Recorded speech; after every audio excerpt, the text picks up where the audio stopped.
Hi, everybody. We're back at Comiskey Park, and we hope you enjoyed our between-game show. This is Phil Rizzuto, who, along with Mel Allen, will be bringing you the second game of this doubleheader. And, of course, Winston is all set to bring you the start of the second game, too. I've got myself a good supply for the game. How about you? You've still got time to run out and get yourself a carton of Winston. Get through Winston, America's best-selling filter cigarette, because it's the only filter cigarette with filter blend up front. Winston tastes good, like a cigarette should. We'll give you the lineup quickly as the umpires have come out on the field with Al Lopez and Casey Stengel, the rival managers. For the Yankees, Enos Slaughter leading off, playing right field. Hector Lopez at third base, batting second. Mickey Mantle out in center, hitting third. Norm Stephen batting fourth, playing left field. Bill Skowron at first base, hitting fifth. Yogi Berra doing the catching, batting sixth. Bill McDougall hitting seventh, playing shortstop. Bobby Richardson batting in the eighth position at second base. And Don Larson pitching and batting ninth. For the White Sox, Louis Aparicio leading off, playing shortstop. Nellie Fox batting second and playing second base. Earl Torgerson is the first baseman, batting third. Harry Simpson, who hit that bases-loaded homer yesterday to defeat the Yankees, will be in right field, batting cleanup. Sherman Lawler, who played first in the first game and will be now catching, batting fifth. Jim Rivera, who didn't play in the first game, is out in left field, batting sixth. Bubba Phillips remains at third, batting seventh. Jim Landis, the center fielder, hitting eighth. And Dick Donovan pitching and batting ninth as the White Sox take the field.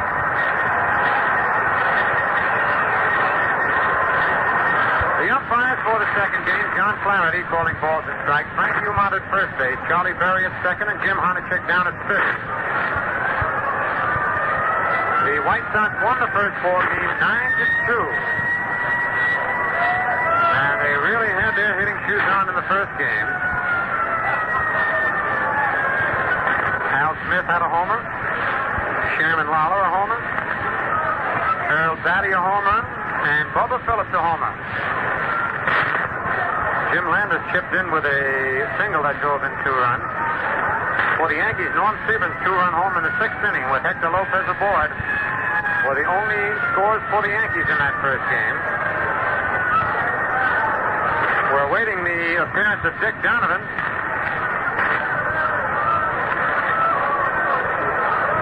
Donovan has won 4 and lost 5.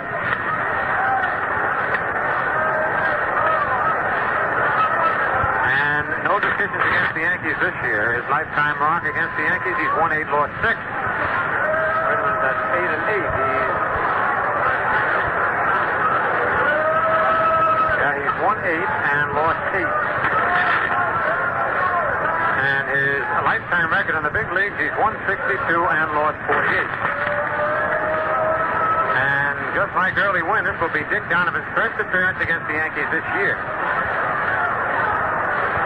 And for Donovan, this is his 16th start. He's off to a slow start so far as win-loss percentage is concerned.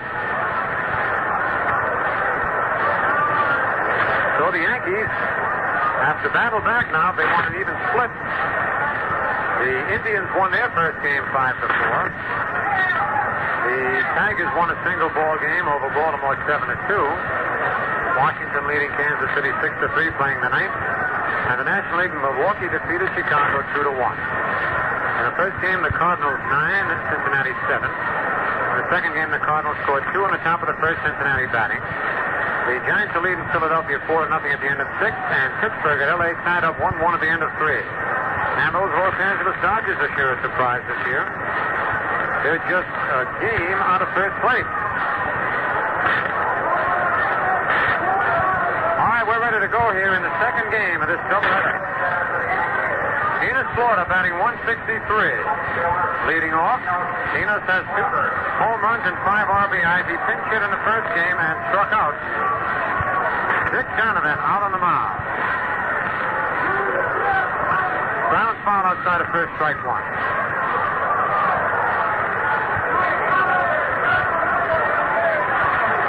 Donovan is 6'3", 205 pounds.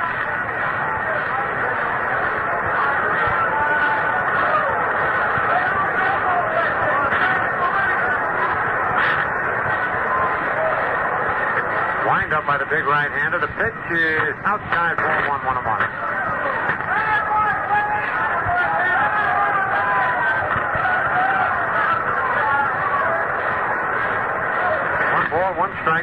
out. Top of the first inning of this second ball game. Serve is low inside. Ball 2. 2-1.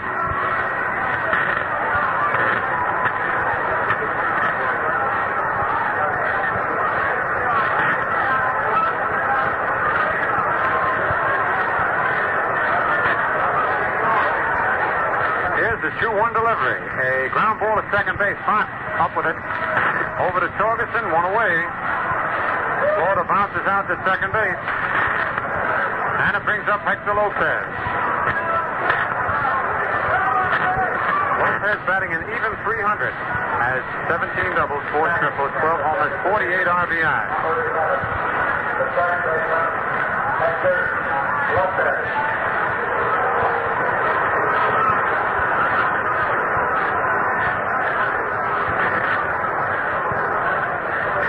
Here's Donovan's first pitch. It's a curve. Strike one called on the outside corner. On deck, Mickey Mantle. In the first game, Lopez was 1 for 3. He was hit by a pitch ball and had a single.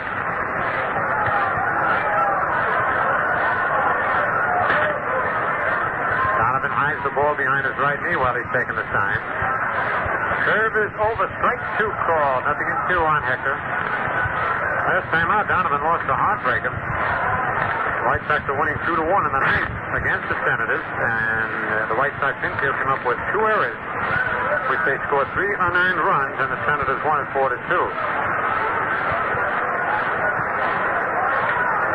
Here's a 2-strike pitch. Checks the swing just outside ball 1. 1 ball, 2 strikes. Nicknamed Tricky Dick Donovan.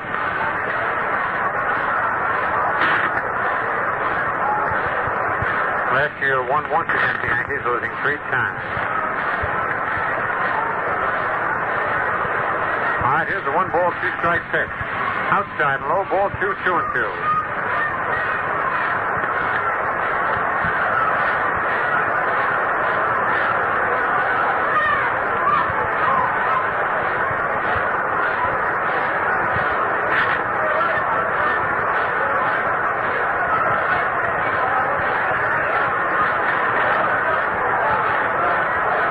The 2-2 delivery. A swing and a miss. Strike 3. And a sidearm curveball. Lopez goes down on strike. That's 2 away. And here's Mickey Mantle.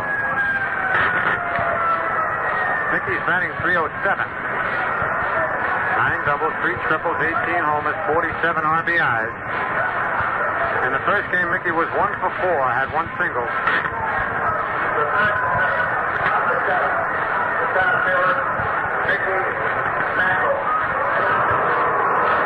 Donovan's first pitch is hit high in the air to left center field. Rivera waving everybody away. Has room. Under it. Makes the catch for out number 3. And for the Yankees, in the top of the first inning, no runs, no hits, no White Sox errors, nobody left. Score at the end of 1 half inning of play. The Yankees nothing, and the White Sox coming to bat. Say, fans, when a filter cigarette outsells all the others year after year, the way Winston does, it's just got to have something pretty special. Well, Winston has, and it's ahead of the filter, up there in the tobacco end. The pure white filter is just the beginning of your Winston, you know. And then comes Filter Blend up front. Filter Blend is an exclusive Winston development. It means tobacco specially selected and specially processed for filter smoke. And believe me, those tobaccos are delightfully mild and flavorful to begin with. So it's easy to see why Winston is America's favorite filter cigarette. Yes, sir, Winston tastes good like a cigarette should. It's America's best-selling filter cigarette. Pure white filter plus Filter Blend up front. That's Winston. Sure, you'll like Winston once you try them, and if you haven't, you got a treat in store for you. Out on the mound for the Yankees is Don Larson. Don has won 6 and lost 1 this year. No decisions against the White Sox this year. Lifetime against Chicago, he's won 5, lost 7. Lifetime in the big leagues, 55 wins, 51 defeats. This is the first time that Don Larson is appearing against the White Sox this year. First batter for the White Sox.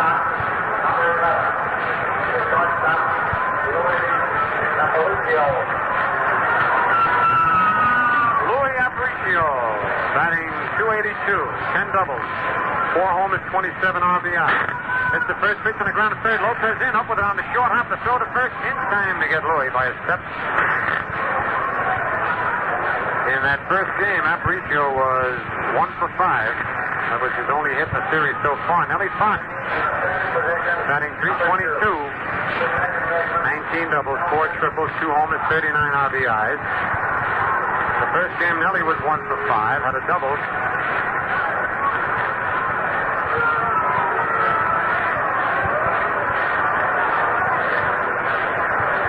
Sun is starting to shine again. First pitch is low inside, ball 1.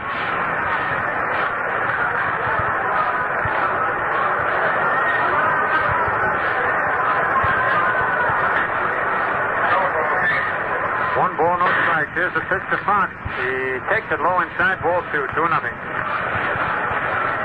Lawson pitching with a no wind-up delivery. Tony Cuccinello coaching at third, and Don Gutteridge down at first for the White Sox. 2-0 pitch is strike 1 called on the outside corner.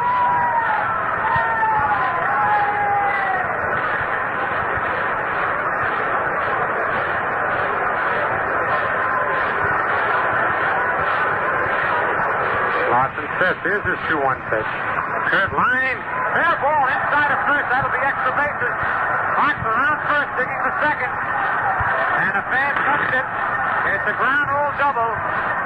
Nellie started for third, but they held him up. A fan reached out and touched it. He'd have had a double anyway, and possibly a triple. It's a tough break for the White Sox, a good one for the Yankees. As Fox doubles between Scowen and the right field foul line.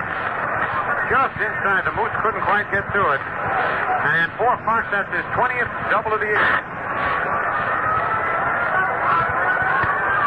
Brings up Earl Torgerson, the first baseman, who didn't play in the first game. Earl batting .252. Has 3 doubles, 1 triple, 6 homers, and 29 RBI. There's no score here in the bottom of the first. Left-hand hitting first baseman wearing glasses. Here's the stretch.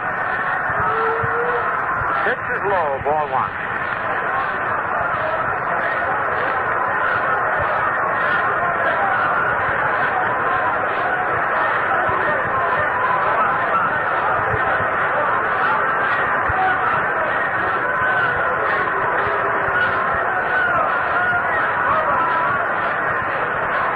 Here's the stretch by Don. Pitch is over, strike 1 called, 1-1 to count. On deck is Harry Simpson.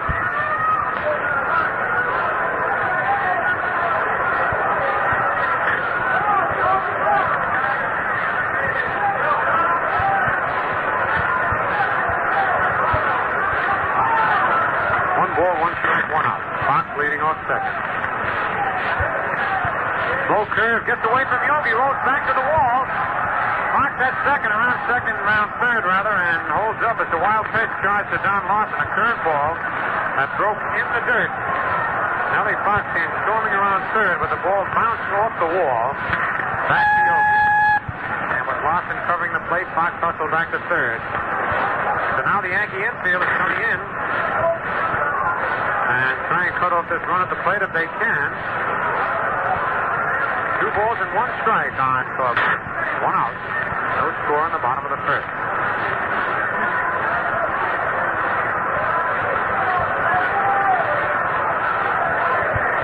Lawson looks over at Fox, leading off third. The pitch is high outside, ball 3, 3-1.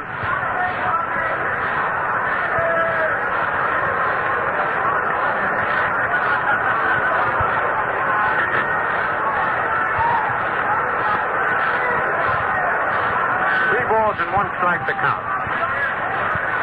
Pitch is low outside, ball 4. He walked him. First walk given up by Don Lawson, and here comes Harry Simpson.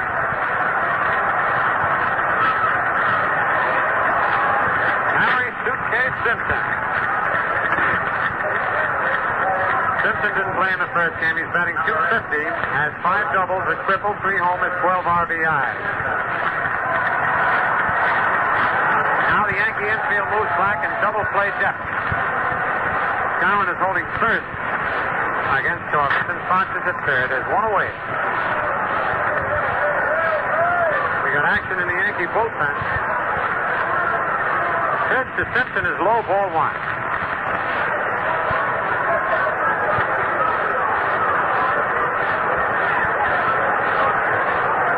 Jim Bronstad is up in the Yankee bullpen.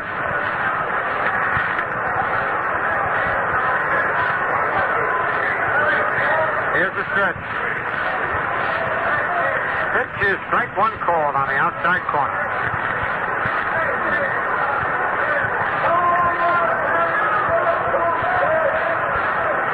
1-1 the count on Simpson. On deck, Sherm Lala. Lawson stretches. Fastball is over. Strike two call. 1 ball, 2 strikes.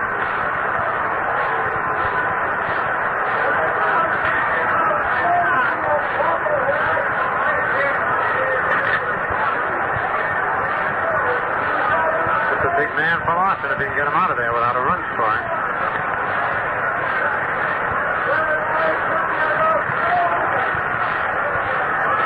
Here's the stretch. Torgy off first, Fox off third. Pitch is strike three. He got him on 3 fastballs on the outside part of the plate. Lawson pitched Simpson beautifully. His first strikeout of the day. And with 2 out, here's Sherm Lala. Sherm played first base in the first game. He's catching in the second game, batting .271. He has 12 doubles, 2 triples, 9 homers, and 39 RBI. In the first game, he was 1 for 4, but that one hit was a big 2-run homer. He's now tied with Nellie Fox for the team lead in RBI.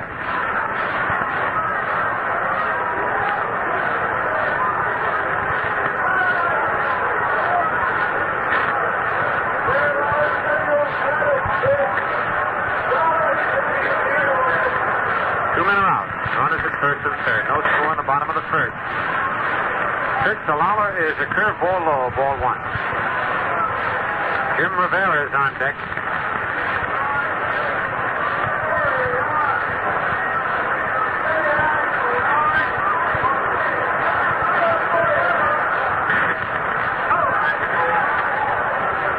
Set. His pitch is down foul outside of third over in the White Sox dugout. 1 ball, 1 strike on Sherman Lala.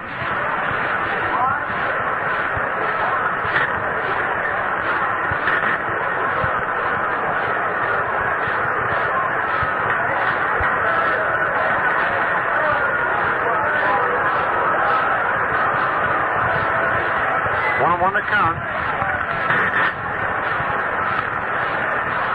Here's the stretch. Low curve in the dirt, picked up by Yogi. 2 balls, 1 strike. Ronstadt continues to heat up in the Yankee bullpen out in center field.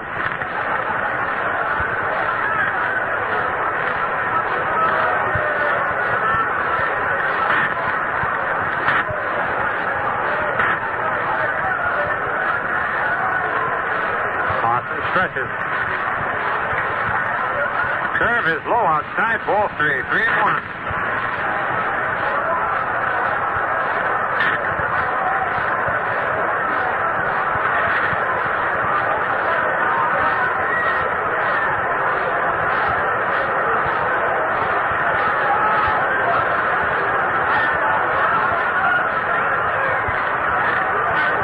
Three balls, 1 strike. Here's the stretch.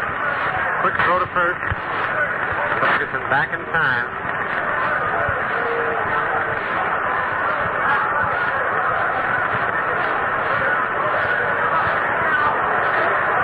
Three balls, 1 strike, 2 out. Lawson stretches. Pitch, low curve, hit deep to left field. Way back there, way back. And it's a home run for Sherman Lala.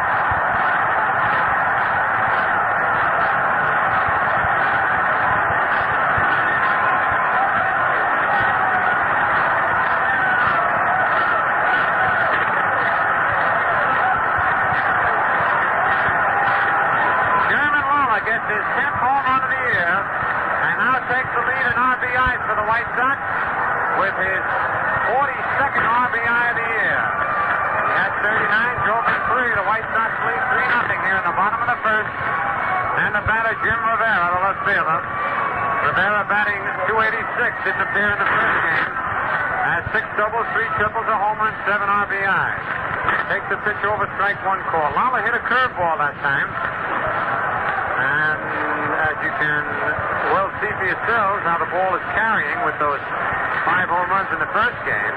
Didn't seem to be hit too well, but it went back into the lower stands in left field. The 1-strike pitch is high, ball 1-1-1. Bubba Phillips on deck. 3-0 the White Sox lead. They won the first game 9-2.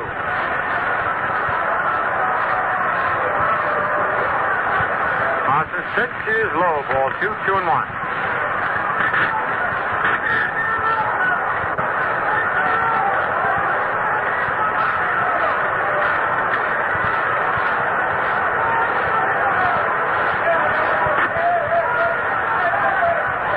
2 balls, 1 strike. Fastball is hit through the middle. McDougal can't get it. It's a base hit out in center field. Rivera rounds right, starts the second, then comes back as Mantle throws the ball into Richardson. It looked like Rivera might try. Then came hustling back as Mickey rifled a shot into second base. That's the third hit off Boston. Here comes Casey Stengel.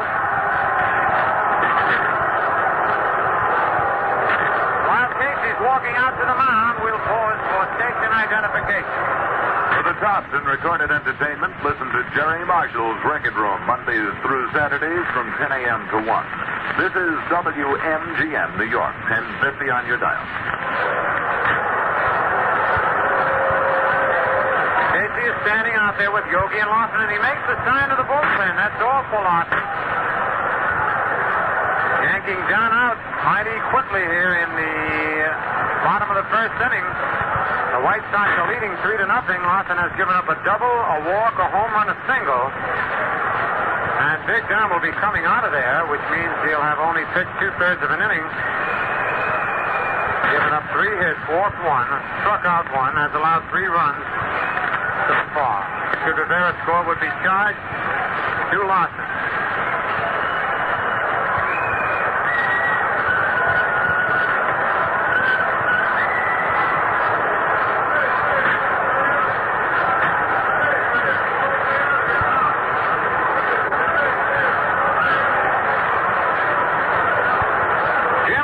Is coming on. Youngster who has pitched real good ball for the Yankees.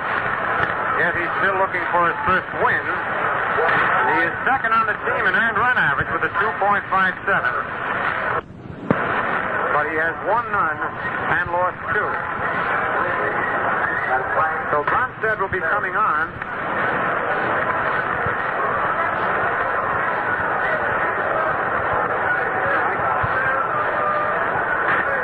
Jim is coming on to warm up. Lawson leaves the mound. So Big John gets an early shower. I'm sure he didn't want it. Casey out there with Yogi and Jim Bronstedt talking things over. So the Yankees are finding things rough out here in the West. After this game, the Yankees will leave tomorrow morning for Milwaukee, play an exhibition game tomorrow night, then go to Baltimore for 3 night games before returning home for that big holiday weekend of baseball, the 4th of July weekend, with those surprising Washington Senators, who today defeated Kansas City 7-3.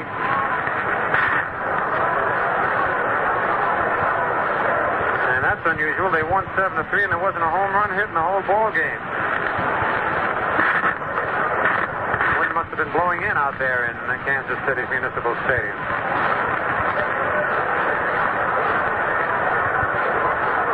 But they'll have the league-leading home run hitter. Matter of fact, the league both leads. Harmon Killebrew with 26. And Bob Allison was 20. Jim Lemon was 17. Roy Stevens, who hit one last night and is getting back in a good shape. So they've got 4 real sluggers in their lineup. And they'll be in Yankee Stadium Friday night. A 4th of July doubleheader starting at 2 p.m. and another game on Sunday.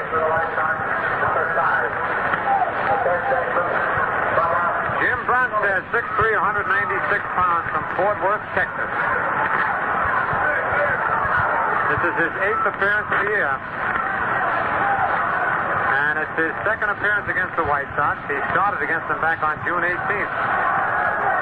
Quick throw to first, and Rivera's back as the fans are hollering, go, go, go. And Rivera was ready to go. Rivera has 5 stolen bases. Here's the stretch. Quick throw to first, and he dives back again head first. Rivera loves to slide on his stomach. Booth fakes throwing the ball back, then tags Rivera, but Jim stands on the bag. Bubba Phillips batting .278. In the first game, Phillips was 2 for 4, a single and a homer. The pitch is fouled back out of play, strike 1.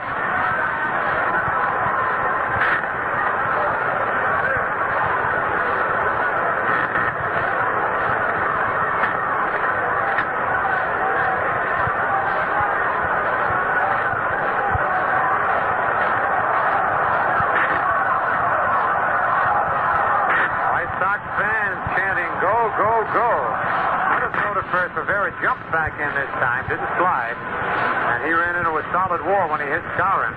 Almost fell over the Moose. Quick pitch is popped in the short center for a base hit. Rivera around second, digging for third. His man will throw to third, and he slides head first, and he's in there. Man, is he putting on a show. Time is called by Rivera. Runs that quick pitch, Bubba Phillips, who actually tried to get out of the way of a high inside fastball, and the ball popped to short center. For a base hit, Rivera went to third. Mantle made a good throw, but Jim slid in head first. Casey's out there now arguing with first base umpire Frank Umont. That time should have been called because Rivera and Skowron were talking things over, as we told you. Rivera bumped in a Moose getting back to first, and neither Skowron nor Rivera were ready for the quick pitch. Neither was Bubba Phillips, but his bat got in the way and popped a single to short center. So the White Sox have runners on first and third. And here's Jim Landis. Landis batting at .241. In the first game, Landis was 1 for 4. Drove in 2 runs with a single. A stretch. Pitch is a curve hit into center field. Mantle going back. Turns under it. Makes a one-hand running catch right against the fence. Oh, man, another foot would have been a home run in the center field bullpen. What a hectic ball in the first inning. For the White Sox, they come up with 3 big runs on 4 hits. No Yankee errors. And 2 men left on base. The score at the end of 1 full inning of play. The White Sox 3 and the Yankees nothing. Well, let's go over the scoreboard. It's been a long time since we read you the scores. In the American League, Washington defeated Kansas City 7-3. Kimmer the winner, Reed the loser. No homers in that game. The Tigers defeated Baltimore 7-2. Morsey the winner, Thomas the loser. Charlie Maxwell homered in the third with 1 on. In the first of 2, Cleveland 5, the Red Sox 4. Perry in relief the winner, Harshman in relief the loser.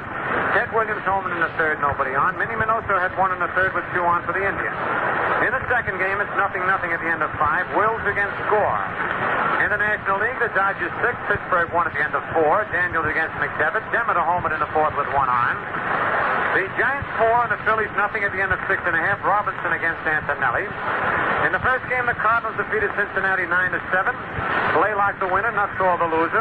Bridges and Gray homered for the Cardinals. Wizenen had 2 and Robinson 1 for Cincinnati.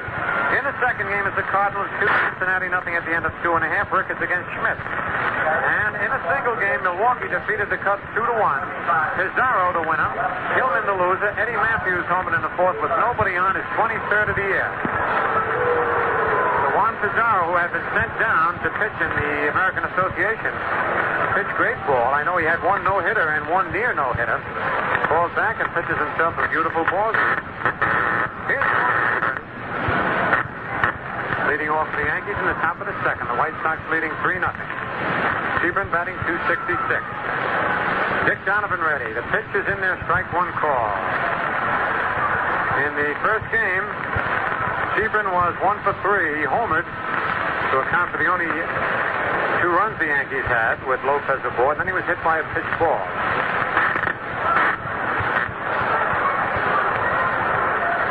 The 1-strike pitch to Sebring is foul to the left of home plate, strike 2.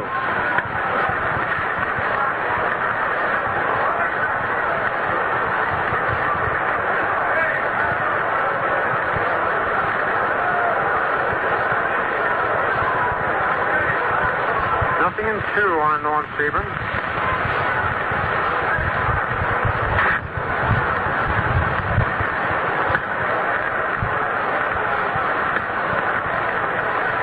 Donovan ready. The 2-strike pitch is a curve low, ball 1. Tricky Dick Donovan out on the mound for the White Sox.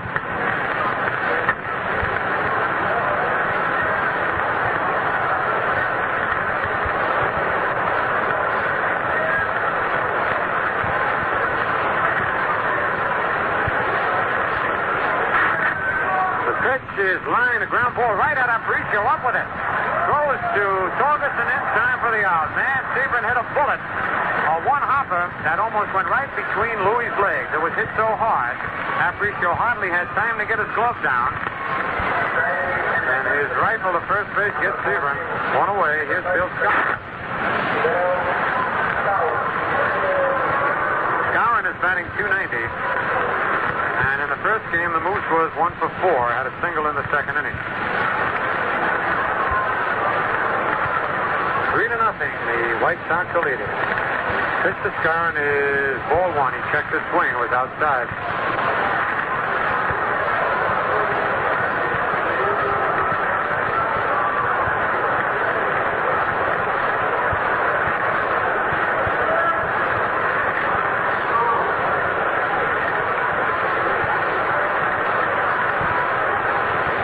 The 1-0 pitch is low, ball 2, 2-0.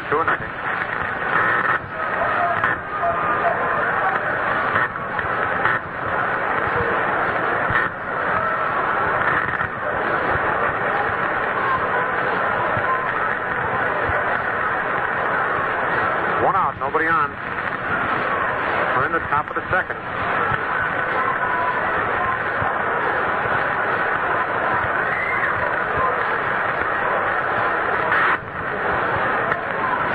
Is line to right field. A base hit for Skowron. Simpson fields it on one hop, and Moose is on with a line single right at the first hit of Donovan. And it brings up Yogi Berra. Yogi batting .244. In the first game, Berra was 2 for 4, had 2 singles to right field. Yogi has 7 doubles, 1 triple, 7 homers, and 26 RBI. This is one of the few times that Yogi has not been picked on the All-Star team, either the first or the second team. One away. Torgerson playing in back of Skowron, not holding him on. Here's the stretch. The pitch to Yogi is low, ball 1. It was a curve inside and low.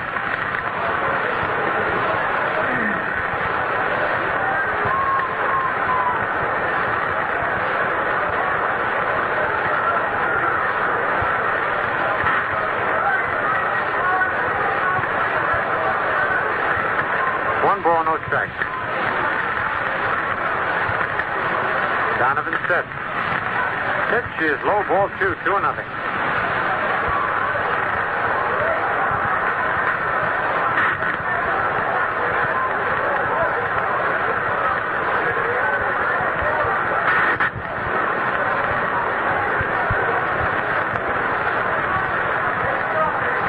2 balls, 1 strike to count. Here's the stretch. Pitch is high, ball 3, 3-0. 1 out. Donovan getting himself in a jam here. Skowron singles, and he has a 3-0 count on Berra. The White Sox lead 3-0. We're in the top of the second inning. White Sox won the first game 9-2. Here's the stretch by Donovan. Pitch is low, ball 4. Yogi walks, and that's the first walk given up by Dick Donovan. And it brings up Gil McDougal, who had his hitting streak stopped by 8 games in the first game, batting .259. Gil was 0 for 3, had 1 walk, has 12 doubles, 3 triples, 3 homers, 13 homers. 13 runs batted in, rather. 3 home runs and 13 RBIs.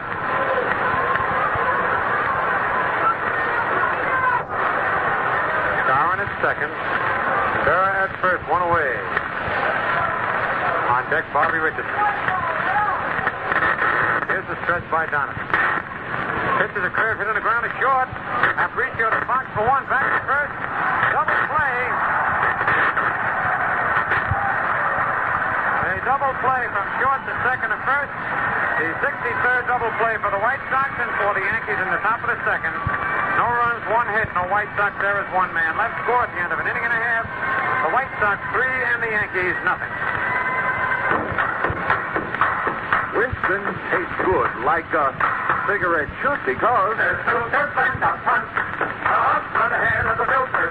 And the flavor you get in a Winston cigarette comes from filter blend. Filter blend means fine tobacco. Filter blend up front. And the flavor you get in a Winston cigarette comes from filter blend. Filter blend is a mighty good reason for you to smoke Winston because it means tobacco specially processed for filter smoking. A Winston secret. You get Winston's own pure white modern filter, plus the rich, delightful flavor of fine tobacco. There's filter blend up front. Up front ahead of the filter. And the fun you get in a Winston cigarette comes from filter blend. And makes Winston taste good like a cigarette should. Winston tastes good like a cigarette should.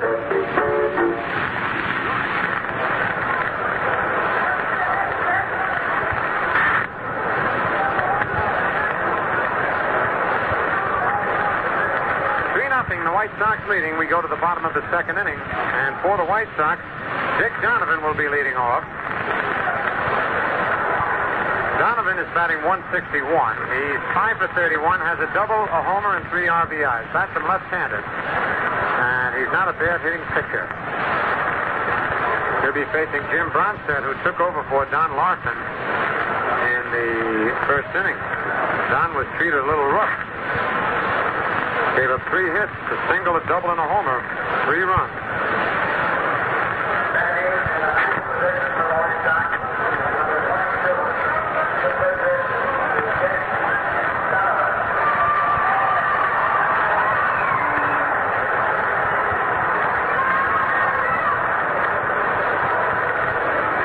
All right, Jim Bromstead ready. His first pitch is hit on the ground. Fair ball inside first down the right field line.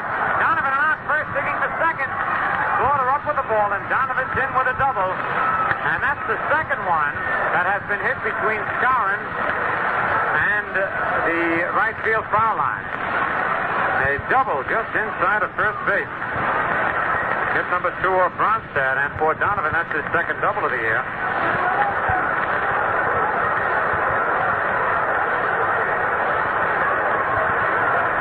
Brings up Louis Aparicio, who bounced to third in the first inning. Aparicio batting .281. And the Yankee infield, with nobody out, will be looking for the possible sacrifice. Here's the stretch by Bromstead. Aparicio takes it high inside ball 1. He was ready to bunt.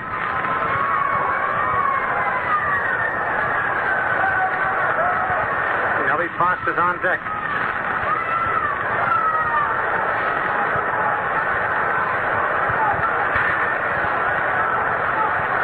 Again, the stretch.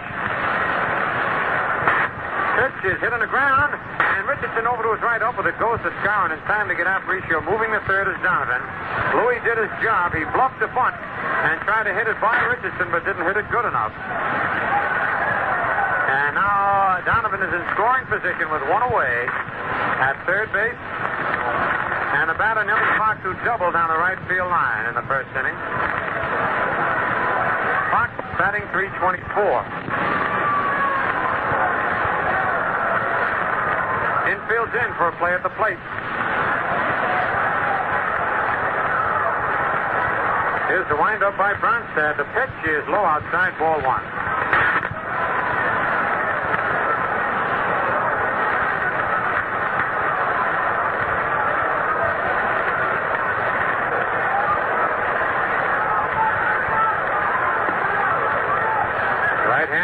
windup. Pitch is hit deep to right center. He's deep enough to score him, and Florida makes the catch. Donovan tags up and easily comes on to score as Fox almost had himself another extra base hit. He hit a long fly to deep right center field. Another big high for game 4-0. And for Nellie Fox, that's his 40th run batted in of the year. He's 2 behind Chairman Lawler. Here's Earl Torgerson, who walked and scored in the first inning. Torgy batting 252. 2 men are out, nobody on. Bronstadt's first pitch is a curve way outside, ball 1. The White Sox have certainly been playing heads-up ball in both these games. The Yankees have had a few lapses.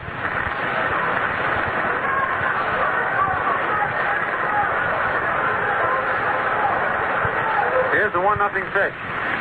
Inside and low, ball 2, 2-0.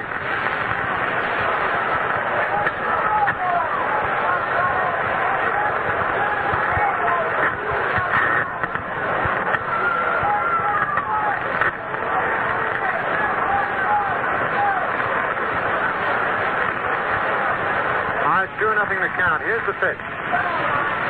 Outside, high, ball 3. 3 balls, no strikes.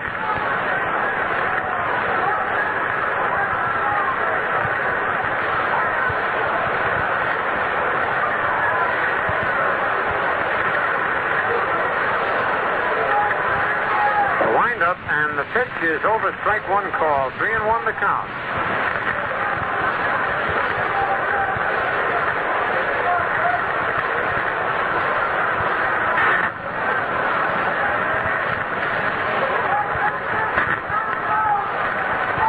Bronstadt's ready. Here's the 3-1 pitch. A swing and a high fly to straightaway center field. Mickey Madler's back. Under it. And makes the catch for out number 3. So for the White Sox, in the bottom of the second inning, they come up with 1 more run. On 1 base hit, no Yankee errors, nobody left. Score at the end of 2 innings. The White Sox for the Yankees, nothing, and will pause for station identification. 5 minutes before every hour, hear the latest news on WMGM. Be sure of getting the up-to-the-minute story of our changing world. This is WMGM New York, 1050 on your dial.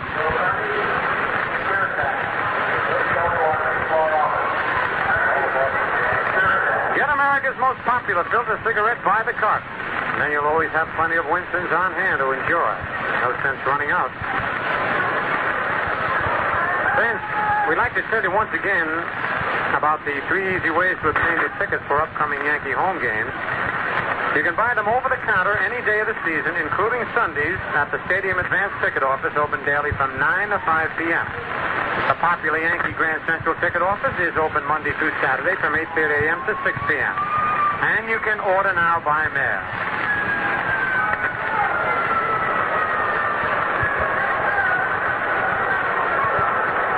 I want to remind you, too, about the Yankee-Boston Red Sox makeup game on Tuesday night, July the 8th. That's the night after the Pittsburgh All-Star game. And we're hoping that Ted Williams will make his first stadium starting appearance of the season that night. And Ted Williams hit another homer today. Looks like he's got his batting eye back, and it's always a big event when the Yankees face the Boston Red Sox. All right, here's Bobby Richardson ready to go for the Yankees. In the top of the third, the White Sox lead 4-0. Richardson batting 2-0-2. In the first game, Bobby was 2 for 3, had 2 singles and a walk. All right, Dick Donovan ready out on the mound. The pitch to Richardson is high, ball 1.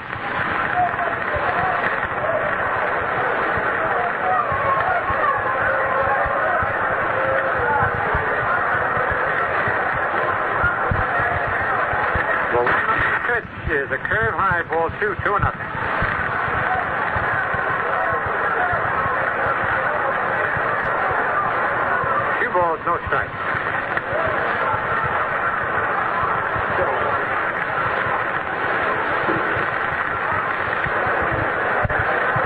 Fastball is over, strike 1 call.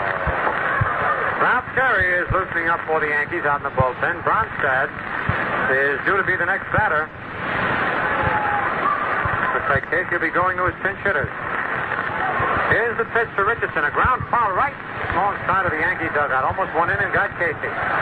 2-2 the count. The fans on the third base side who can see Case jump get a big kick out of it. Bob Thornberry is on deck. And he'll be batting for Bronson. Dick Donovan ready. His curve is popped in the air to the infield. And now Fox and Aparicio, and Fox calls this time, makes the catch. And then Nelly looks at Louie to make sure they don't hit again. Richardson pops to second, one away. Here's Bob Thornberry.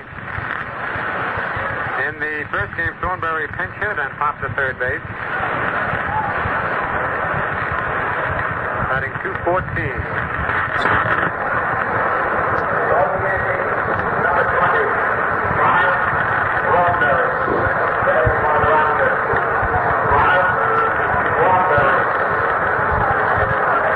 Here's the first pitch to Thornberry, a foul down the first baseline, strike one. Hit the screen, bounced back into the stands.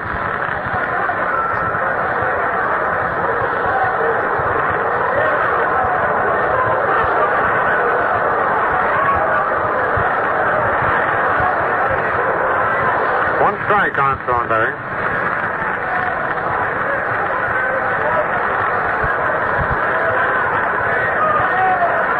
Flooded right back to the box. Donovan under it makes the catch for out number 2. Thornberry tried to drag a bunt and popped it right up in the air back to the mound where Donovan made the catch. 2 away, and here's Enos Slaughter who bounced to second base. In the first inning, Slaughter batting .159. 4-0, the White Sox are leading here in the second game. They won the first one 9-2.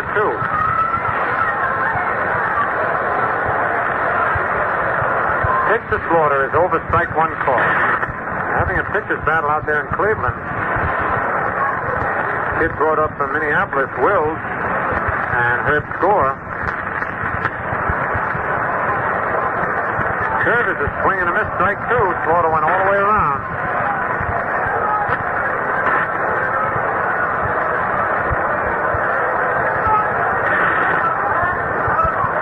Nothing in 2 on Country Slaughter. The pitch is popped in the air to short center field. Landers coming in, digging, still coming, and makes a running catch just in back of second base. Boy, he had to come a long way. Jim Landers, who can really run, really had himself a long run to get that short fly ball. For the Yankees in the top of the third, no runs, no hits. No White Sox errors, nobody left. Score at the end of 2.5 innings. The White Sox 4 and the Yankees nothing. Say, fans, among all the filter cigarettes on the market today, Winston with its pure white modern filter is the top seller. Now you wonder why that is, fans? That's because it's what's up front that counts. And Winston is the only filter cigarette with filter blend up front. Filter blend is an exclusive Winston development. It means tobacco specially selected and specially processed for filter smoking. So you see, the pure white modern filter is only the beginning of a Winston. Filter blend up front, up the head of the filter, gives you the bright, clean flavor you've been looking for. No wonder Winston tastes good, like a cigarette should. And no wonder Winston is the best-selling filter cigarette. Yes, sir, it's what's up front that counts. And if you're a person who appreciates what good filter smoking can be, you try these Winstons of mine, and you'll make them yours, too.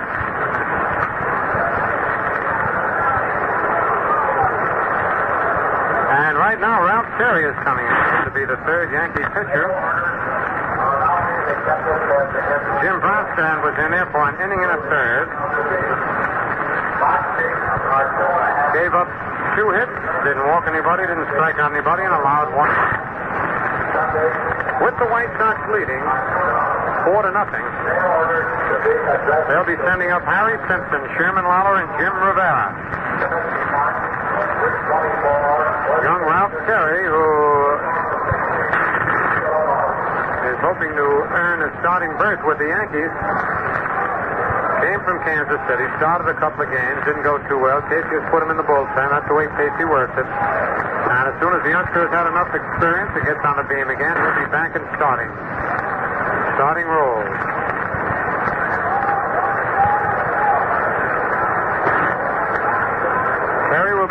his 17th appearance of the year. He's won 2 and lost 5.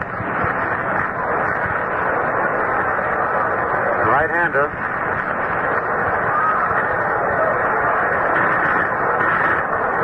From a little town not too far from Mickey Mantle's, he says.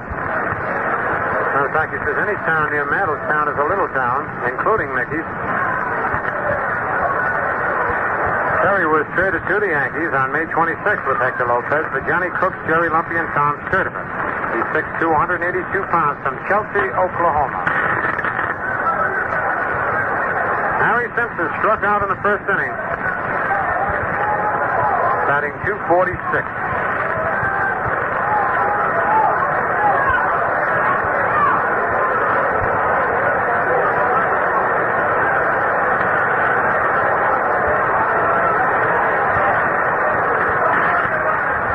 First pitch is a curveball. That's over, strike one call.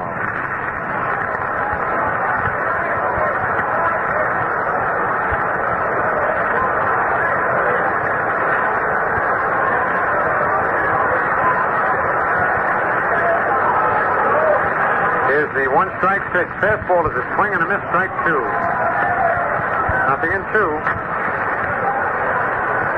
Ralph goes to the Rosenberg again. About the only pitcher I know that picks the Rosenberg up and then lays it on the ground. Doesn't throw it or drop it. Places it gently on the ground. The 2-strike pitch is strike 3. Simpson swings and misses. And Terry strikes out the first man he faces. And it brings up Chairman Lalo, who hit that 3-run homer in the first inning. He also had a 2-run homer in the first game.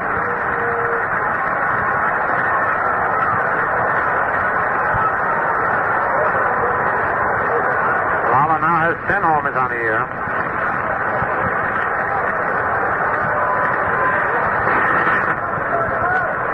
Terry's curve is outside, ball 1.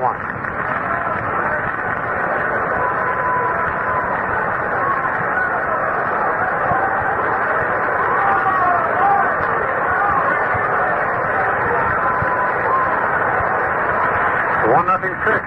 Change-up is just outside, ball 2, 2-0.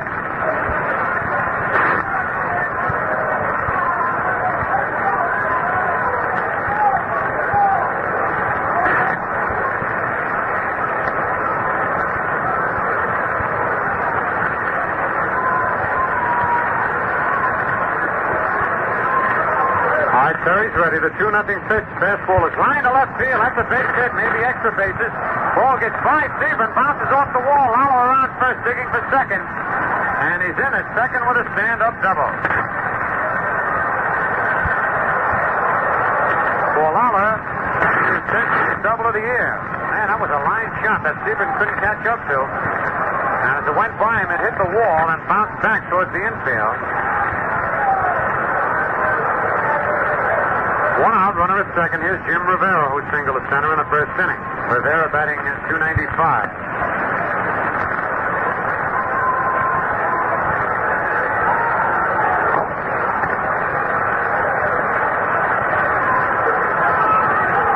The White Sox 4 and the Yankees nothing here in the bottom of the third.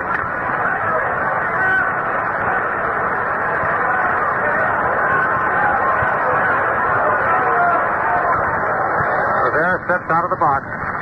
Terry took a little bit too much time out on the mound.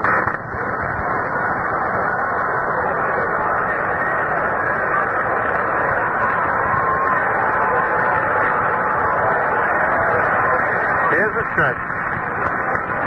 Curve is hit high in the air to right field. Not too deep. Slaughter's there. Lala's tagging. Slaughter makes the catch. Lala's going. Slaughter's throw in a third. Not nearly in time. And Lala comes in with a stand-up advance from second to third on Rivera's fly to right field. That's 2 away. And here's Bubba Phillips, who singled to center in the first inning. Bubba batting .281.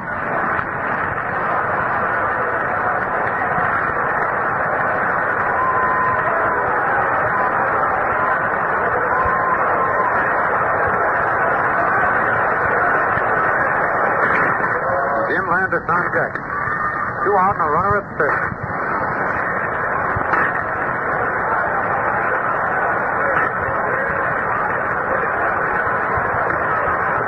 First pitch. Slow curve is line through the middle. A base hit out to center. No, it's not. Richardson up with it. Throws to first. He's out at first base. Holy cow. I wonder if Terry slowed that ball down a little bit. It was hit right through the middle, and it looked like it was going out to center field, and Richardson came from nowhere, back of second, caught it, and didn't waste a fraction of a second throwing to first. And Frank Dumont looked like he was undecided and finally called Phillips out. A beautiful play by Bobby Richardson to save a run, and for the White Sox in the bottom of the third, no runs on one hit. No Yankee errors and one man left. Man, I was way ahead of myself there. I never thought Richardson had a chance to get that one. It was evidently not hit as hard as it looked, or Terry slowed the ball down a little bit as it went by him. Once again, a look at the scoreboard. Washington over Kansas City 7-3. Tigers defeated Baltimore 7-2. Cleveland won the first game 5-4. In the second, it's 0-0 at the end of 6. The Dodgers lead Pittsburgh 7-1 at the end of 5 1/2. The Giants are leading the Phillies 6-0 at the end of 8. Cardinals won the first game 9-7 from Cincinnati and lead in the second game 3-0 at the end of 4. Milwaukee defeated the Cubs 2-1.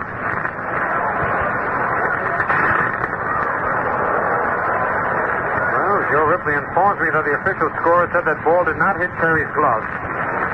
So it's just second to first.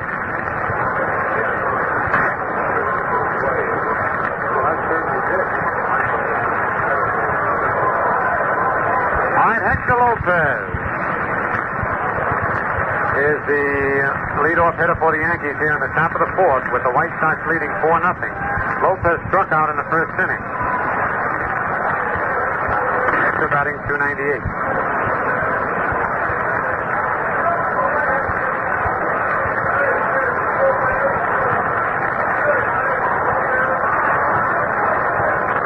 Here's the first pitch to Lopez. It's a curve low, ball 1.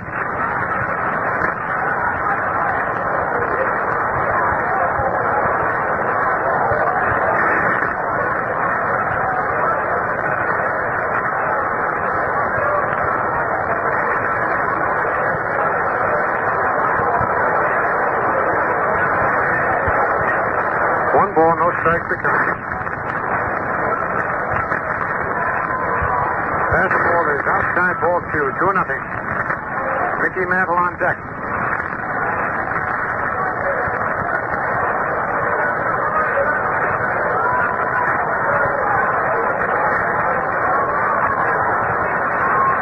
The 2-0 pitch is low, ball 3, 3-0.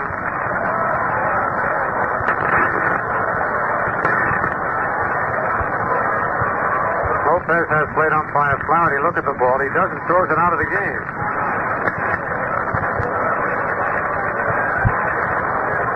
Three nothing on Hector Lopez leading off the top of the fourth. White Sox lead 4-0.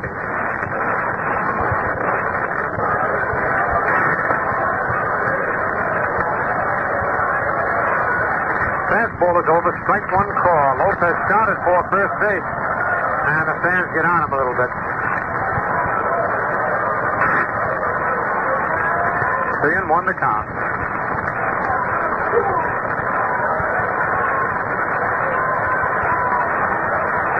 Here's the 3-1 pitch. A fly to shallow right field. Simpson under it and makes the catch for out number 1. One away. Here comes Mickey Mantle. Mickey fly to left center in the first inning, batting .306.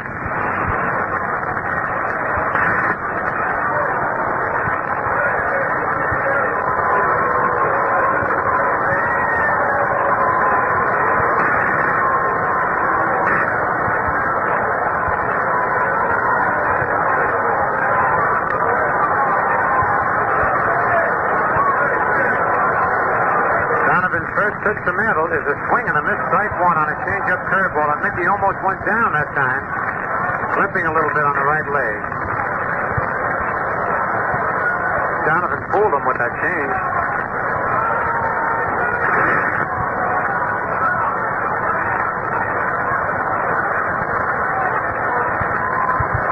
A one-strike pitch is inside, and Mickey almost went down again, just trying to get out of the way of that pitch. Doubleheader might be a little bit too much for Mickey's bad leg. On the first one, he swung, but this one, he just tried to get out of the way, and the leg caved in a little bit. Didn't go all the way down, but you could see him start going down. That's the way Patterson must have started when Johansson hit him with that mysterious right hand. 1-1 on Mickey. The pitch is fouled back. Strike two. 1 ball, 2 strikes. Quite obvious that Mickey is in a little bit of pain. And the leg is a little tender. 1 ball, 2 strikes.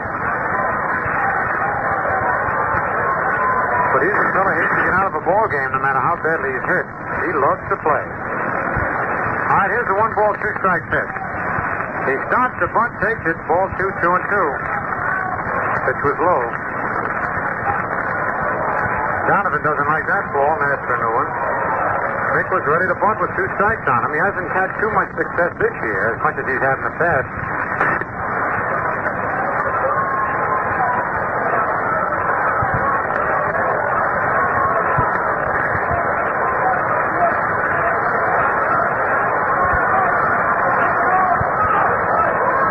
Two strikes and 1 out.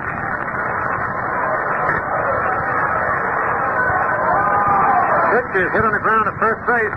Torgerson up with it, races to the bag for the unassisted putout. That's all 4 men will lead the way here in the top of the 4th. And the batter, Norm Seaburn, who bounced out the shortstop in the 2nd inning. Seaburn batting .265.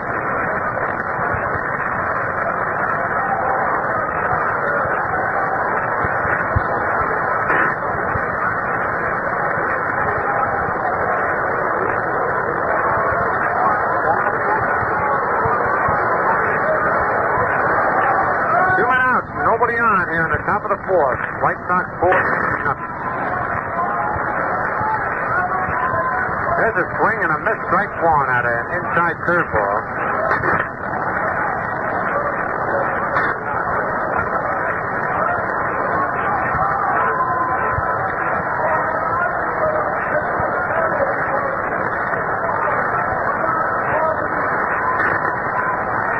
The 1-strike pitch is inside ball 1-1-1. Jim Baxter has just homered for the Indians in the bottom of the 7th. And they lead the Red Sox 1-0. Third score against Ted Wills, a pitching battle. Indians trying to sweep a doubleheader. The pitch is low. Ball 2, 2-1.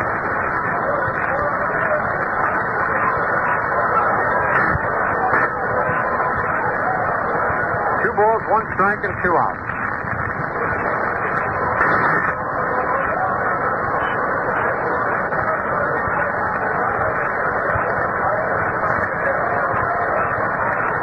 Stevens steps out of the box.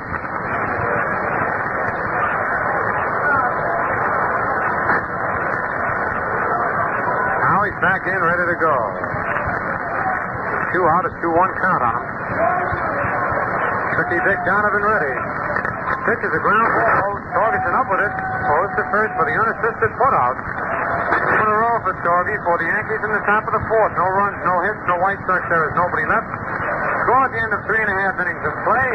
The White Sox 4 and the Yankees nothing. Winston tastes good like a cigarette should because there's no difference on punch. Up on the head of the filter.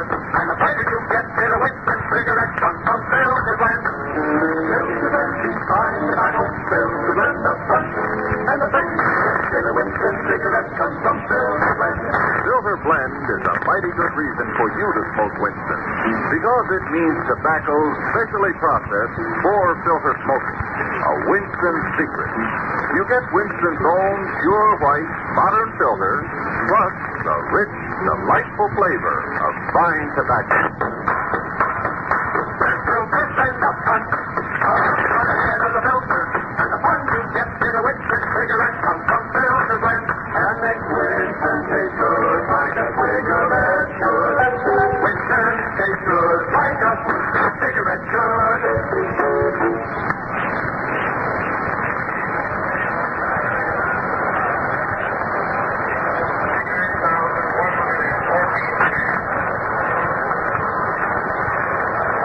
Before we get ready to go in the bottom of the fourth, the official paid attendance was just announced, 42,121.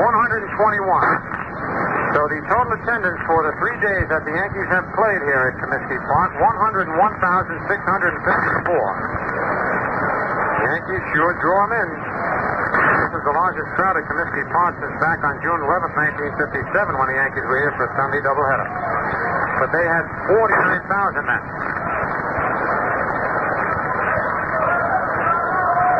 Jim Landis takes the curve low, ball one.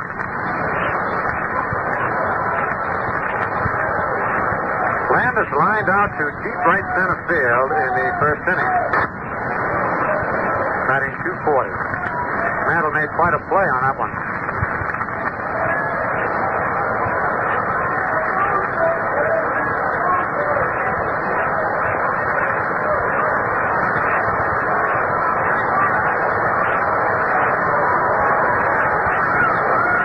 The 1-0 pitch is fouled on the right field line, curving back into the stands out of play. 1-1 to count.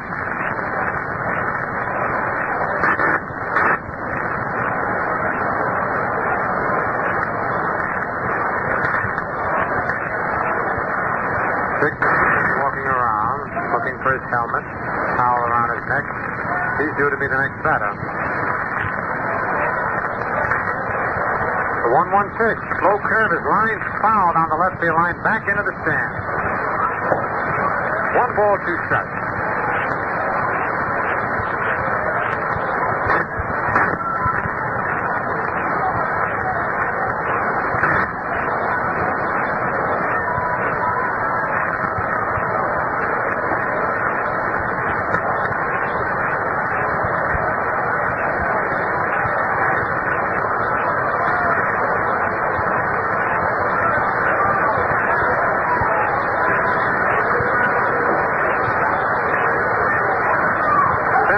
Back to the box on 1 hop. Terry up with it. Over to Scow, and it's 1 away. Ralph hits Landis right off the field.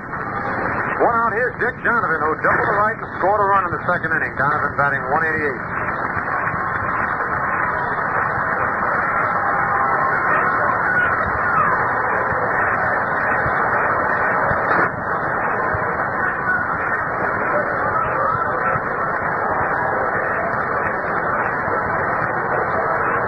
Nobody on. Left-hand hitting pitcher.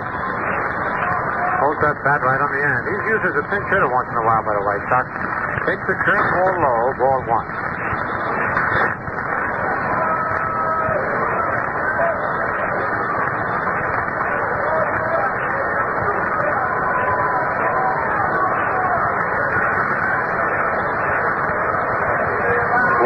Pitch, another curve at the swing, and a missed strike 1, and all the way around on that one.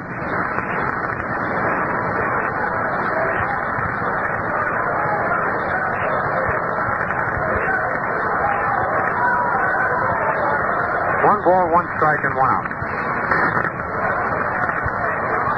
Fastball is in there, strike 2. It was a quick pitch. Donovan definitely wasn't ready.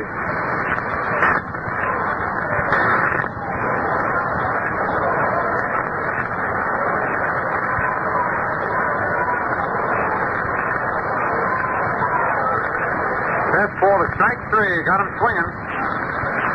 With a fastball right by him. That's strikeout number 2 for Terry. And it brings up Louis Aparicio, who's 0 for 2. Bounce to third, bounce to second. Batting .280.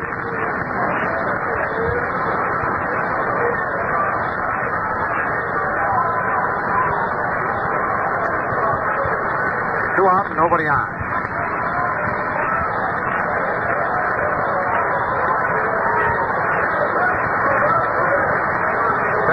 Over 6-1 call.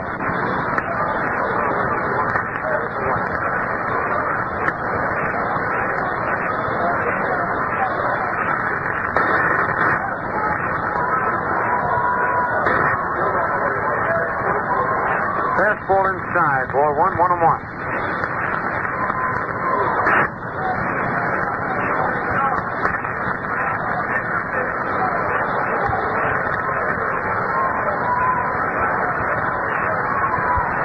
Ball 1 strike. Terry goes for the Rosenberg. Aparicio picks up some dirt. Here's the 1-1 pitch. Curve is lined off Terry's glove over towards third. Lopez up with it. Goes to first. Not in time. Man, did that Lopez run. That ball hit Terry. Let's see just where. There was a line through the box, and Terry got either his glove, his elbow, or his wrist on it, and it carried towards third base, but Aparicio beat it out. It's an infield single. Yogi and Lopez are out talking with Terry. Terry's not rubbing, so we can't tell where it hit him. He either got his glove on it or part of his arm. 2 out, Aparicio at first. Here's Nellie Fox, who's 1 for 1. Double a right, scored a run, a sacrifice fly in the second, a drive in another. Batting .324. 2 out. White Sox 4, Yankees nothing. Bottom of the 4th.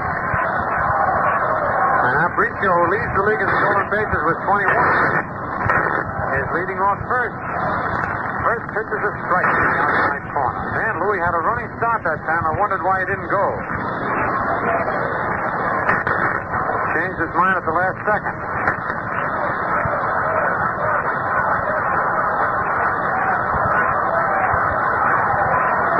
Stretch. Pitch is fouled down the third baseline out to left field. 2 strikes. Aparicio taking a big lead, and Terry pauses enough to have him stop. He hasn't thrown over there.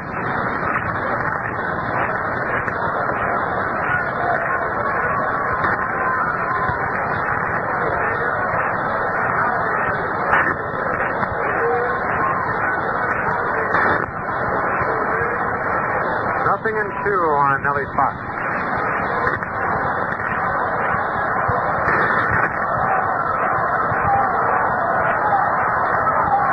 Here's the stretch. Pitch is line to left field, a base hit. Stevens up with it. Man, that Fox has turned him out of his slump against the Yankees. 2 more base hits for him. He's 2 for 2 in this game.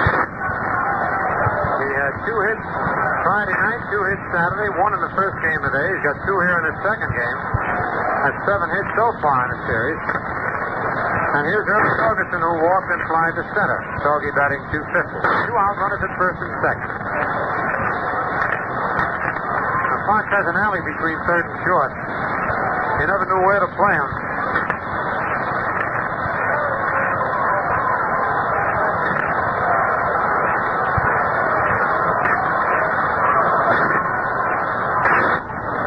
Stretch by Terry. Curve is strike 1 call. The changeup floats over the outside corner.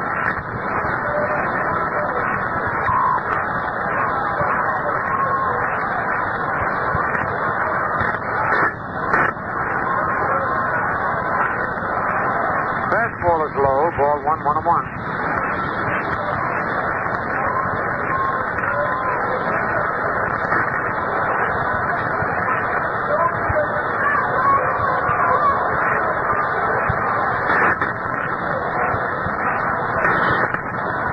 The count.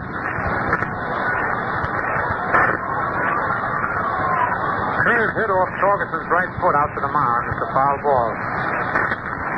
1 ball, 2 strikes to count.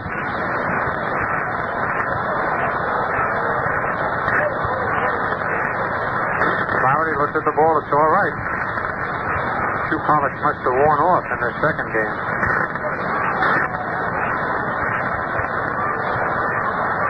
1 ball, 2 strikes, 2 out, 2 men on.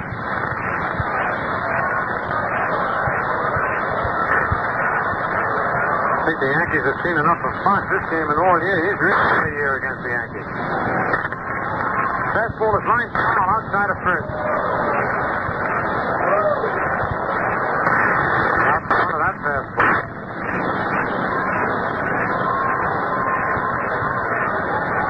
I don't know whether it's starting to cloud up or the sun is slowly in the west. What does it say? Both.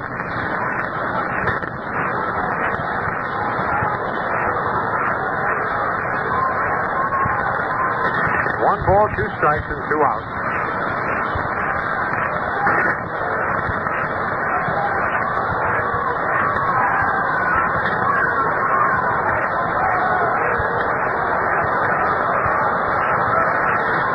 Aparicio at second. Fox at first. They can run. There's the stretch. Pitch is strike three. Got him swinging. Third strikeout for Terry. And for the White Sox, about fourth runs on 2 base hits. No Yankee errors, 2 men left. The score at the end of 4 full innings, the White Sox 4, the Yankees nothing. And we pause for station identification. 5 minutes before every hour, hear the latest news on WMGM. Be sure of getting the up-to-the-minute story of our changing world. This is WMGM New York, 1050 on your dial. Quick look at the scores. Washington defeated Kansas City 7-3. Detroit over Baltimore 7-2. In the first game, Cleveland 5, Red Sox 4. In the second game, Cleveland 1, Boston nothing at the end of 7.5. And the National League, Dodgers 7, Pirates 1 at the end of 6.5. Giants shut out the Phillies 6-0. Cardinals won the first 9-7, lead the second 4-0 over Cincinnati. And in a single game, Milwaukee defeated the Cubs 2-1. And now Mel Allen will be over in just a few seconds.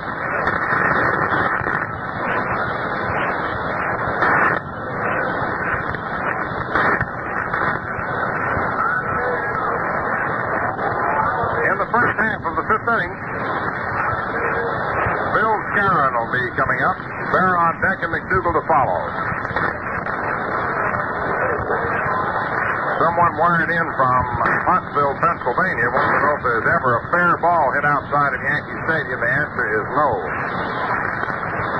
Your host for the remainder of the ball game, the Crisp Refresher, Valentine Beer. The crisp kind of light with 2 lots. Valentine Beer, the Crisp Refresher. Valentine Beer. Now the largest selling beer in the East. Dick Donovan pitch. Swung on. There's the drive into right center. Landis moves over 100 and makes the catch and is 1 away. Now to swing to the right in the second inning. Was batting .293. Barrow walked in the second inning.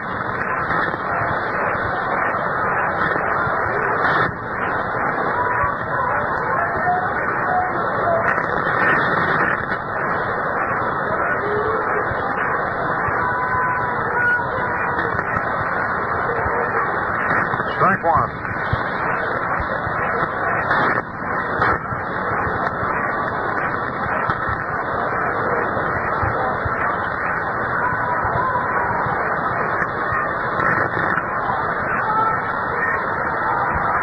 Next delivery, swung on, fouled off back to third, out of play.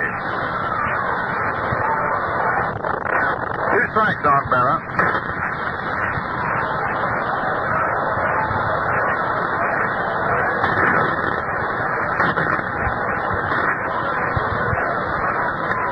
Bobby Chance loosening up in the bullpen.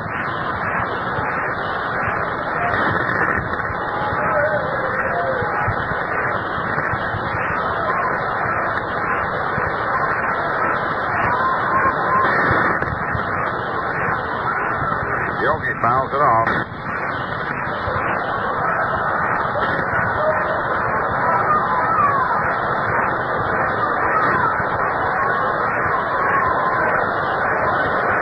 The 2-strike count.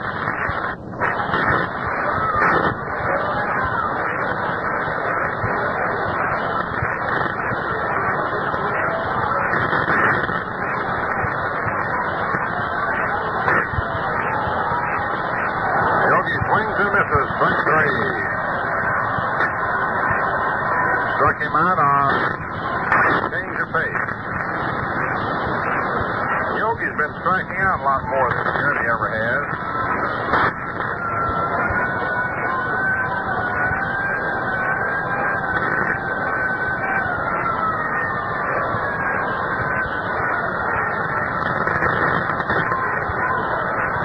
Well, that's only the 17th strikeout this season for him.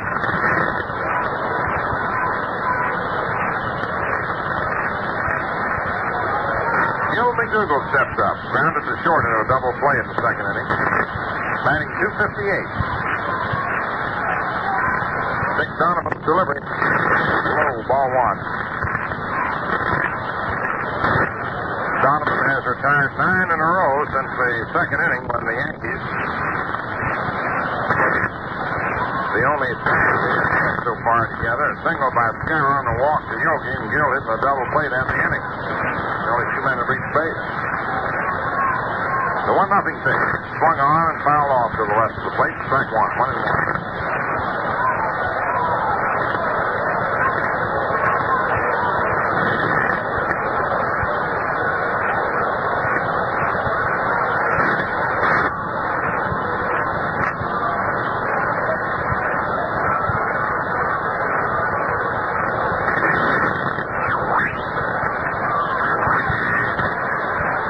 One strike on Gill.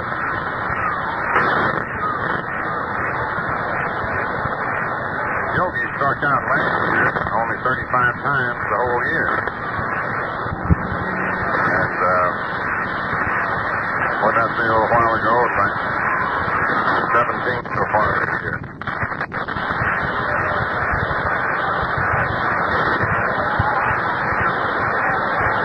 One ball, one strike. Nick Donovan pitch. Low outside. Ball 2, 2-1.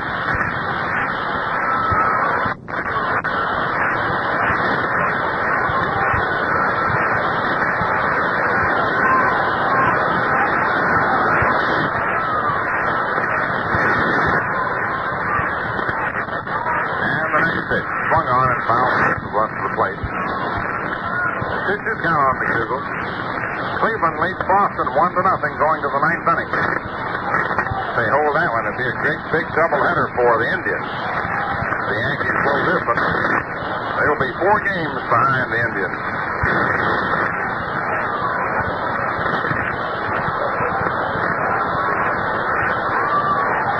Two balls, 2 strikes.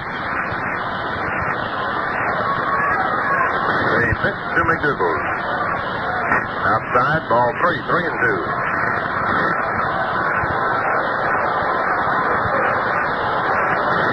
Funny how teams have had the sharp dips and sharp rises this year.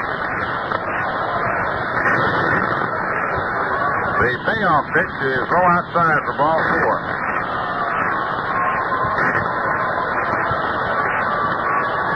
Second walk issued by Donovan, the Yankees' third base runner. Here's Bobby Richardson, who popped the second in the 5th inning.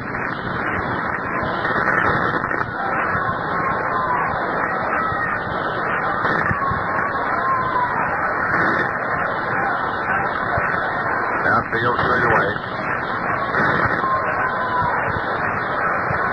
Chance is loosening up. If Richardson should get on, may have to consider for Terry.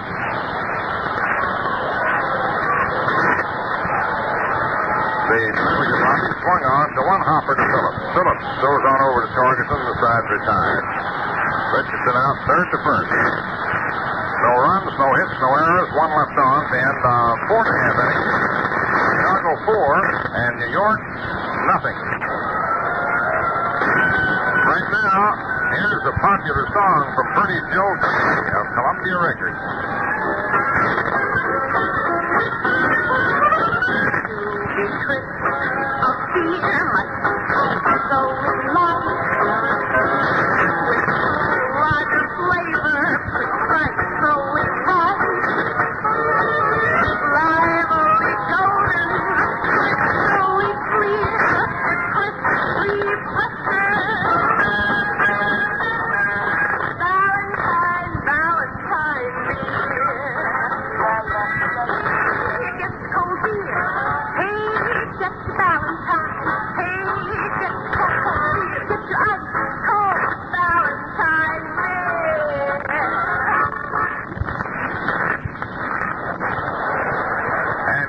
Valentine beer is the crisp kind of light with true lager flavor.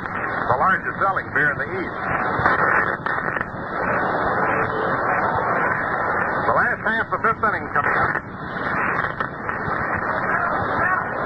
Harry Simpson, Sherman Fowler, and Jim Rivera coming back. The White Sox won the first game by a score of 9-2. Wednesday 4th. With 3 of them, but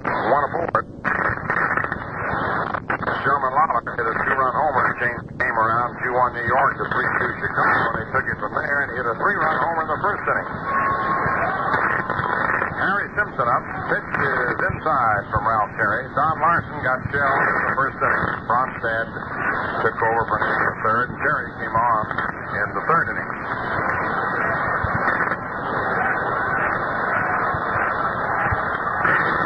The pitch is swung on, hits the second. Bridges the chance, it throws. Beautiful play to get him.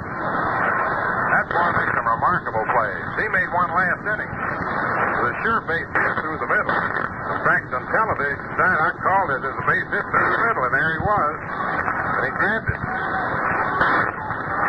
Made a remarkable play.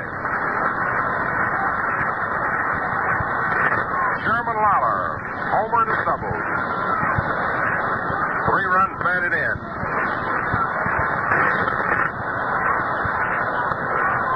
It's at 277. The pitch, low outside, ball 1.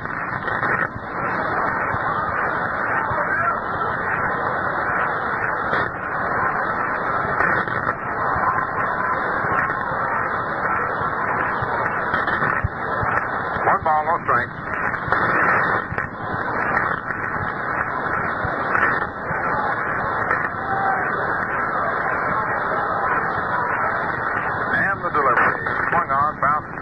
Short deep. McDougal throws on over to Skowron.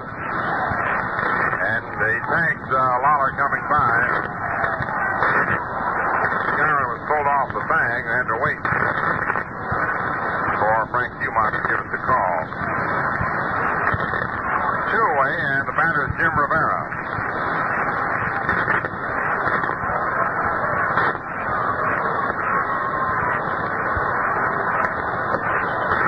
Thanks, Joe.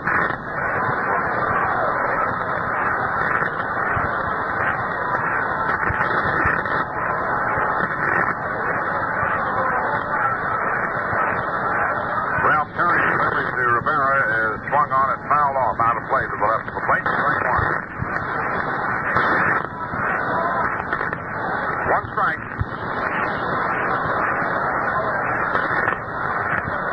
The Yankees have won 2 doubleheaders this year.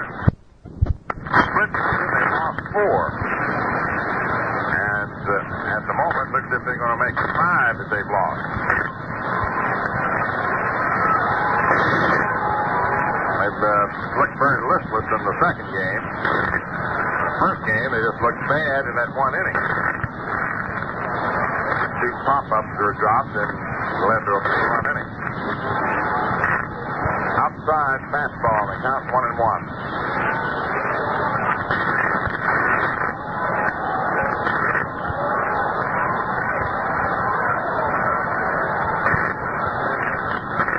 Ralph Terry's delivery swung on and missed. Strike 2, 1-2.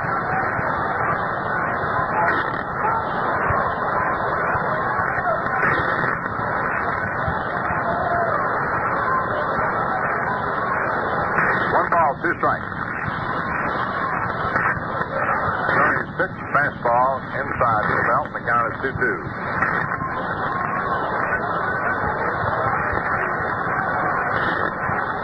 After the Yankees' early season reversals, he got the ship righted pretty well. But these last couple of days, taking some windfall out of them. Here's the pitch. Swung and missed. Tried to check it, but couldn't. He's out. And when you figure that the White Sox, after the Yankees won the first game of the series, turned right around and, for one reason or another, including some lusty hitting, defeated Turley, Ford, and knocked out Larson in the first game. In the first inning of the second game, and that's supposed to be the Yankees' aces. That makes a big difference. Now, that's the thing that's been bothering Casey lately. Get his pitching straightened out. No runs, no hits, no errors, no one left off. And the score down to 5 innings to play. The White Sox 4, the Yankees nothing. The White Sox 4 runs, 8 hits, no errors, and 5 left on. The Yankees no runs, 1 hit, no errors, and 2 left on.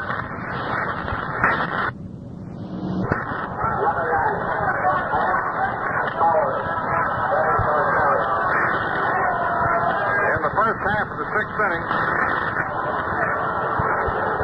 Hank Bauer comes up to bat for Ralph Terry. Dick Donovan pitched and swung on and fouled off, coming back up onto the screen.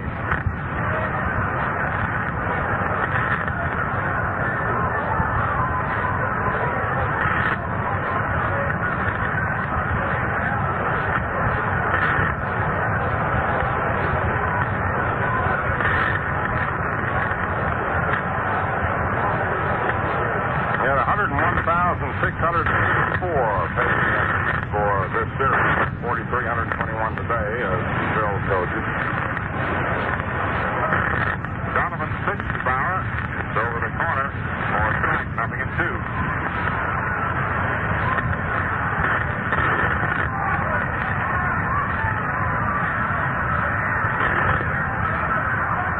Two-strike count on Hank.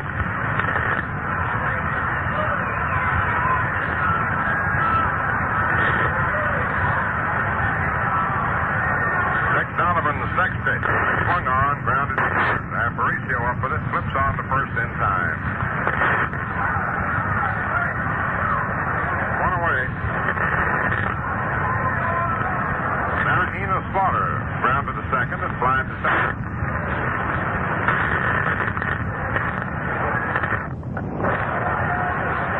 Hector Lopez follows.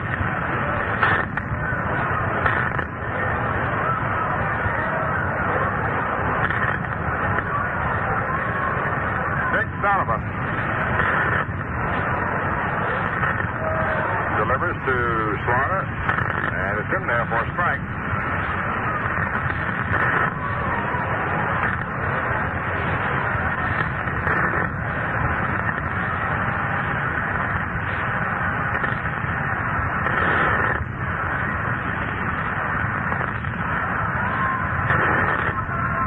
Slaughter swings and hits a fly ball in the short center. Landis in, and he's got it. Two away. Hector Lopez coming up. Struck out and flying to right. The only base hit the Yankees had was Allen's clean single to right in the second inning. Farrell walked and McDougal walked. The only other Yankee base runners.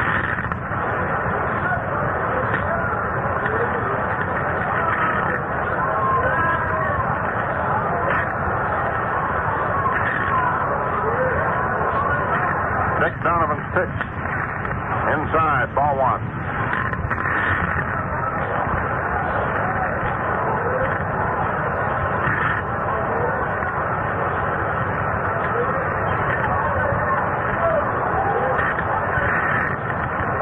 Outfield straight away.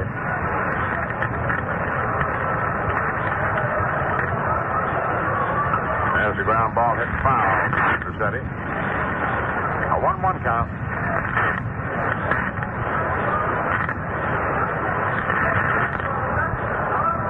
Yankees will be home next Friday night, July 4th doubleheader, and next Sunday. Special makeup game on Wednesday night, the 8th, with the Red Sox at the stadium. And the makeup game with Cleveland will be part of a doubleheader on Wednesday the 15th. Next pitch, swung on his best. Strike two, 1-2. Dick Donovan, so far, has turned in his best performance of the year. He was off to a slow start. 1 ball, 2 strikes.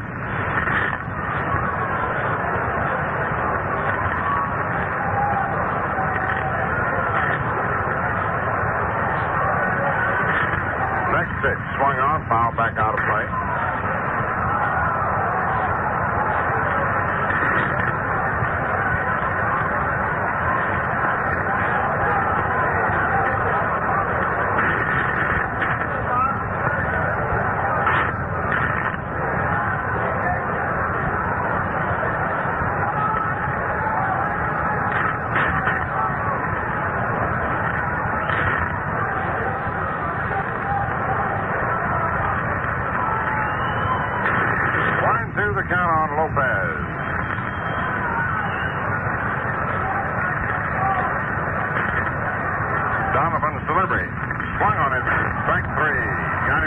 Walking pitch.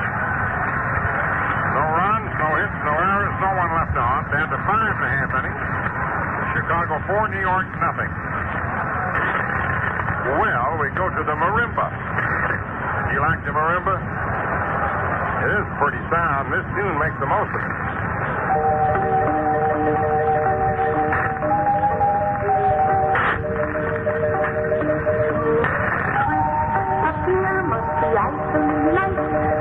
Icily light with true rocket flavor, precisely right. Precisely right. Lively golden, crisply clear, the crisply fresher, the crisply fresher. Valentine, Valentine's beer. Hey, get your cold beer. Hey, it's Valentine.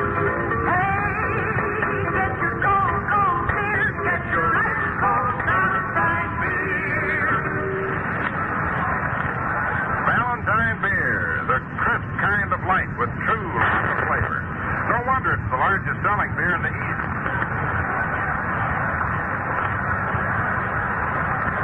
Bobby Chance is coming in to pitch for New York.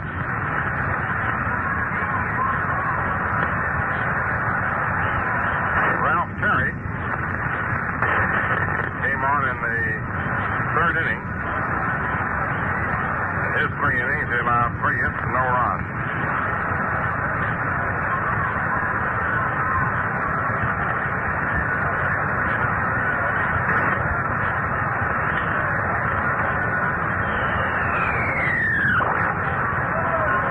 Terry struck out 4-man.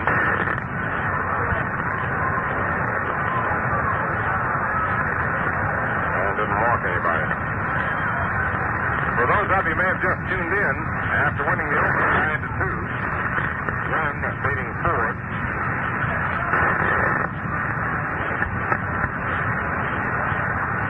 The Red Sox jumped in Wilson were running with a 3-run out in the first inning. Left the first man from first inning got fourth down in the second inning off Blanchard. Meanwhile, the Yankees forced him to exactly 1 hit out. Good Donovan through the first 6 innings.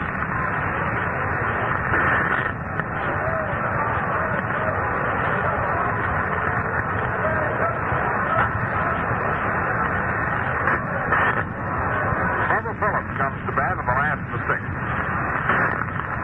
With Jim Landis on deck and Dick Donovan to follow, the bottom third of the order.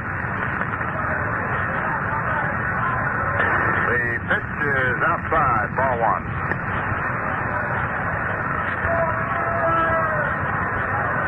One ball, no strikes.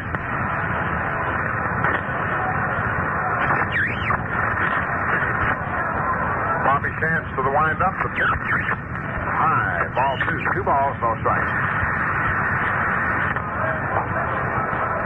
After the exhibition game tomorrow night with Milwaukee for charity purposes, the Yankees move on to Baltimore for a series. Next pitch is outside, ball 3. Then they'll be home next Friday night. Next Saturday, the doubleheader, 4th of July doubleheader, and next Sunday.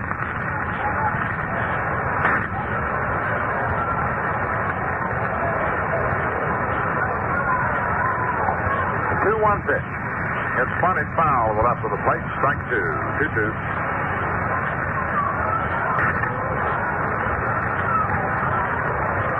The Yankees have certainly had their doubleheader problems, haven't they? A month ago today, I think I'm correct, a month ago, they lost a doubleheader to Detroit.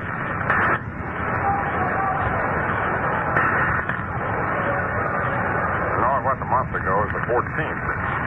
They lost a doubleheader to Detroit on the 14th, and lost a doubleheader the next Sunday, which was last Sunday, to Cleveland, and they're on the way to losing a doubleheader today to Chicago. That's just 3 of the toughest opponents. The next pitch is hit foul down the third baseline. Can you imagine what even breaks in those 3 doubleheaders would have done to the standings?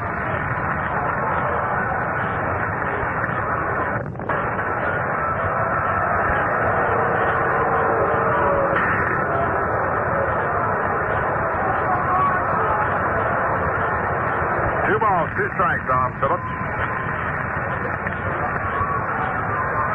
Chance delivers. Phillips takes it outside. Ball 3. 3-2.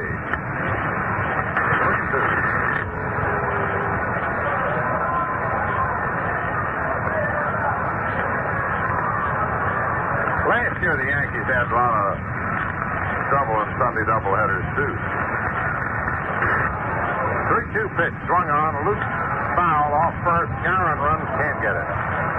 Wasn't high enough, kept veering away from him.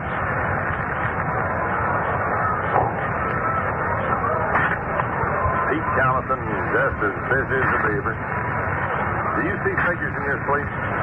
Honestly, when you go to sleep, do you see numbers? What do you see? No, huh? No, what do you see? Sines and cosines. The 3-2 pitch, swung on, hit down the third baseline. It's a fair ball. Phillips rounds first, heads for 2 as the ground rule doubles. The fan leans out and touches it.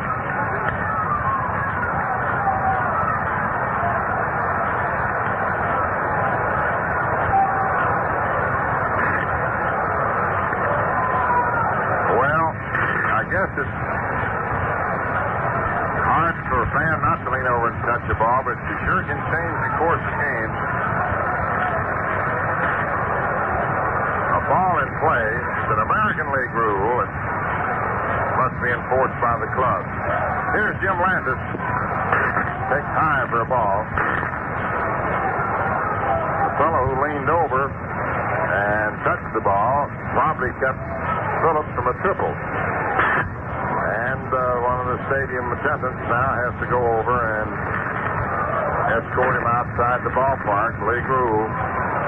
The pitch to Landis, swung on, the ground ball hits the short. McDougal up with it. Phillips holds second. The throw to first gets Landis.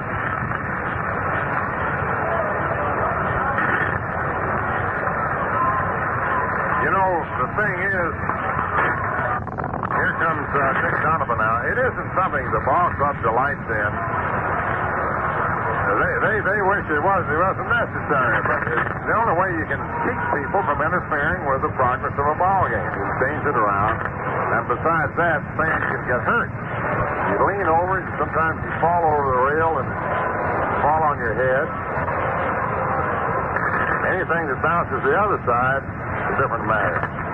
Here's Dick Donovan, doubled and struck out. The pitch in there for a strike.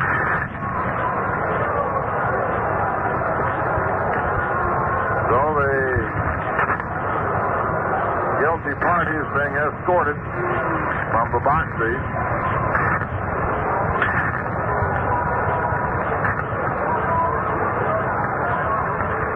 Now the delivery, low for a ball, 1-1.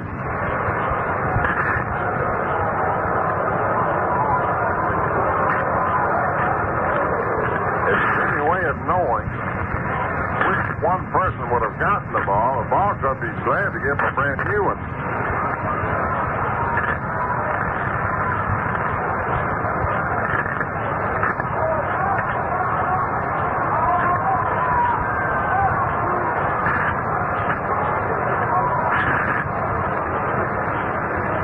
The next pitch, swung on and missed, strike 2. Perfectly understandable why people forget that. It's human nature, but on the other hand, you have to have certain rules to maintain order. The league rules require that.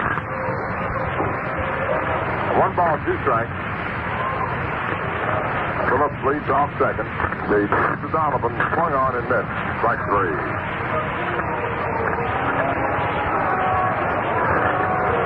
Here's Louis Aparicio, grounded to second. To third, to second, and slashed the single off the pitcher.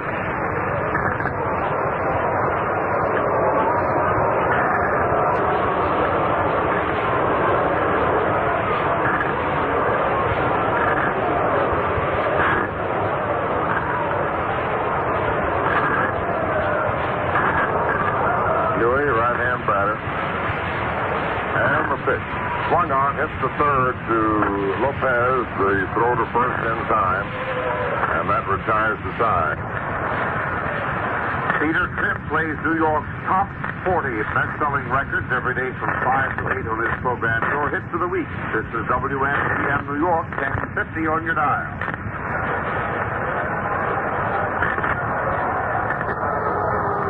First half of the seventh inning. Mantle, Sebring, and Skowron. Mantle nothing for 2, and he has re-injured apparently his ankle as we watch him batting. Donovan swung on and fouled off to the left of the plate, out of play, strike 1. Hitting .305.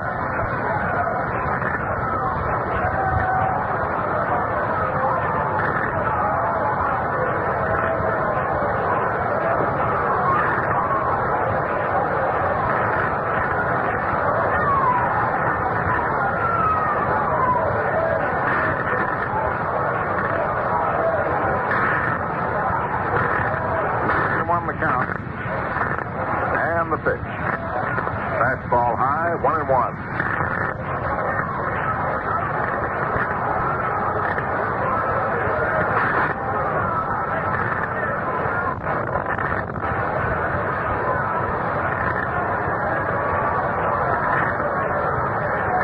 The 1-1 pitch.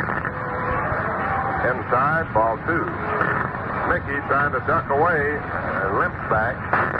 I don't know whether he hurt his knee or that ankle. I'm trying to think when he did it. I know first game he tried to steal, and he had beaten the throw, but he bounced off of the bag. He didn't fly, and Aparicio tagged as he lost his balance momentarily. The 2-1 pitch swung on to high fly ball to left field. Rivera getting under it and makes the catch. Mantle is retired. So I'm just wondering whether he intended to slide and didn't slide, or made up his mind, or the indecision, but somewhere along in there he hurt himself, and it could have been there when he tried to steal. He bounced off the bag, might have intended to slide and changed his mind when he was standing up. Norm Sebring grounded to short and grounded to first, hitting .263. Delivery in there, strike 1. 4-0 favor of the White Sox, who won the opener 9-2.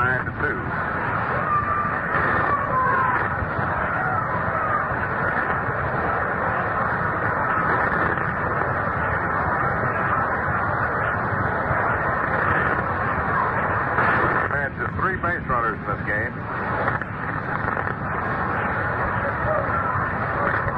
Donovan flips and Sebring takes it outside. The count's 1-1.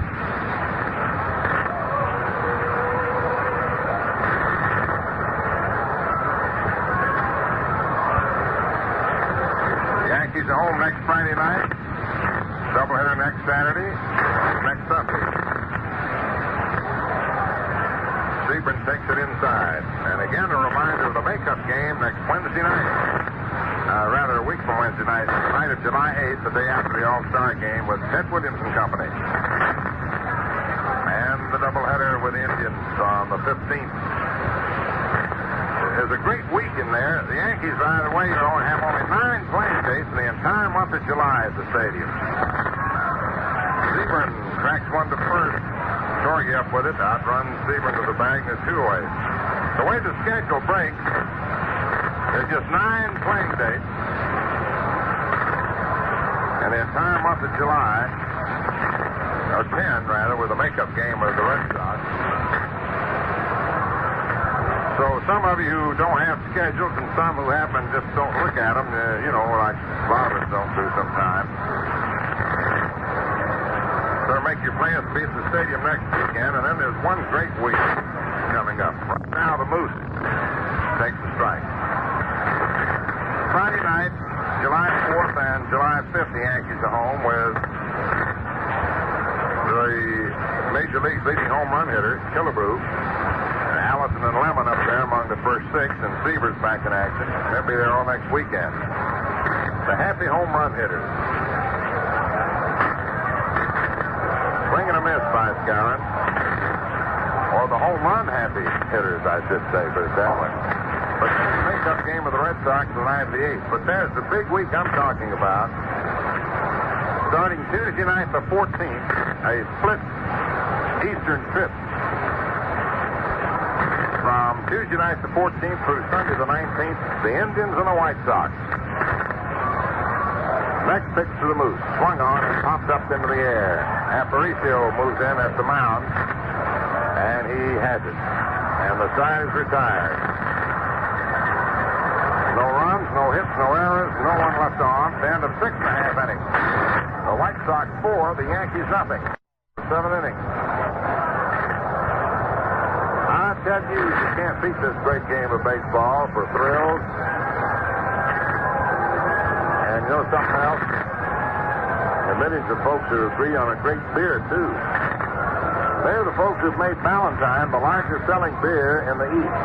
They've tried other brands, and they found that some are light enough, but they're too light on flavor to really refresh you. Ballantine beer is the crisp kind of light, the kind with true lager flavor. Ballantine proves the beer can be truly light and still deliver all the delicious lager beer flavors you want. That's what makes it the crisp refresher. For honest, refreshing flavors you've never had it before, treat yourself to a tall, frosty glass of Ballantine beer, the crisp refresher.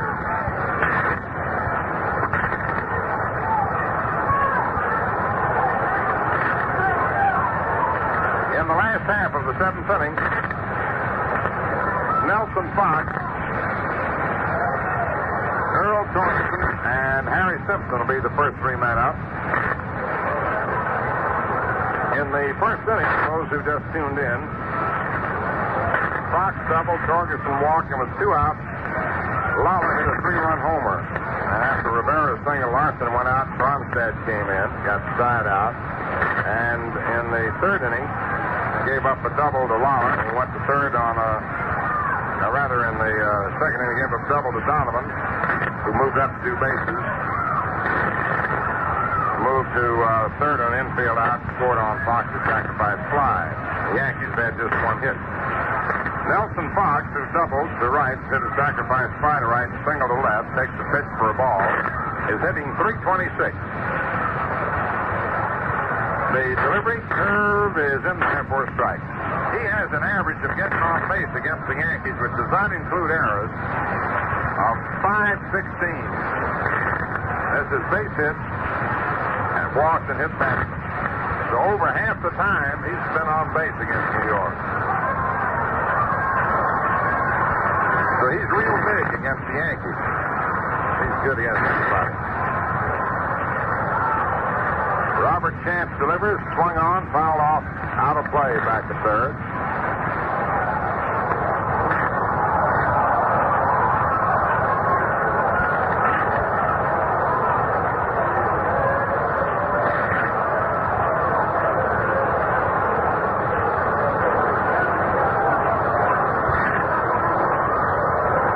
One ball, 2 strikes.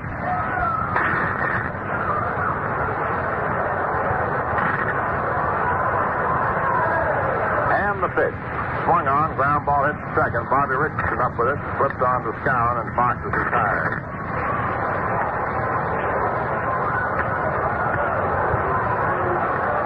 Early Wynn beat Whitey Ford in the first game, 9-2. Although there was a better ball game than that tended to indicate for the most part. The Yankees led 2-1 going to the last of the 6th. When Johnny Blanchard let Fox's fly ball drop for what was scored a double. Earl Torgerson takes inside.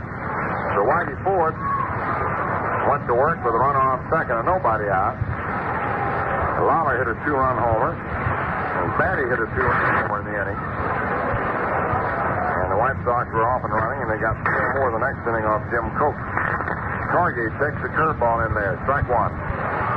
Lawler's 3-run homer today. Yankees have been victimized by homers yesterday in the days. Simpson's 2-out grand slammer in the 8th inning yesterday won the game for Chicago. Pitch is swung on and fouled off back to first, and it's out of play.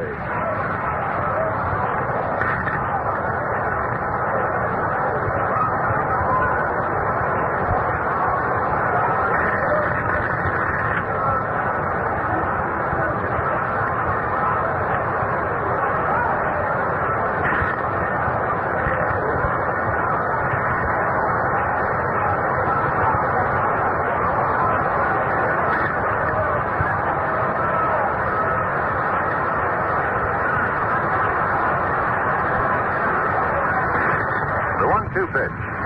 Swung on and missed. Strike 3.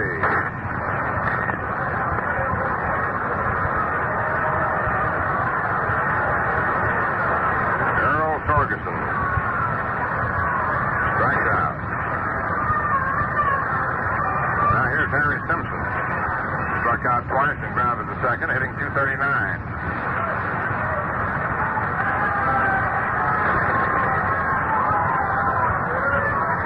Harry swings and misses. Strike 1.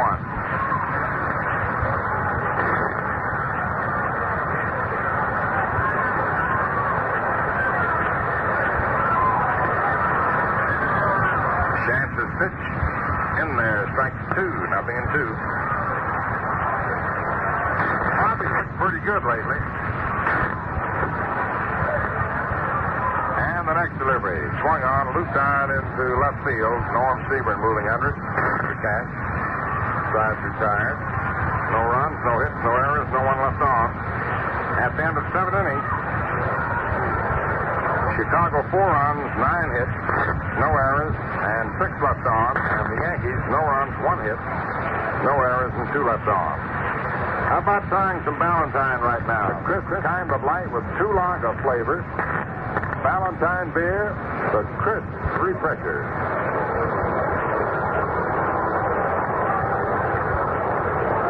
We will be televising the game from Baltimore Tuesday night. Radio tomorrow night from Milwaukee. Radio from Baltimore Wednesday night, Thursday night. And we hope you'll be out in person at the stadium next Friday night, the July 4th doubleheader, and next Sunday. You come on out. Just 10 playing dates in the entire month of September. Wow. It's been a long, this is a fast year. In the month of July, there's 10 playing dates. So, hurry on out, yeah? We'll see you later. Here's tomorrow.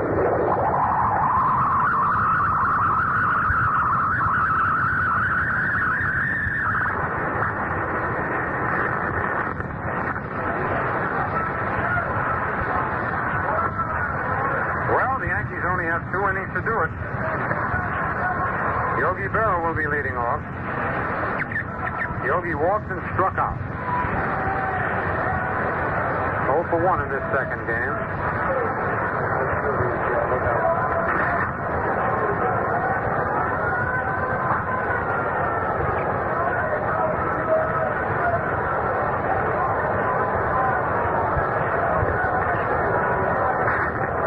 The White Sox are leading the Yankees. The first pitch is pop foul back out of play, strike 1.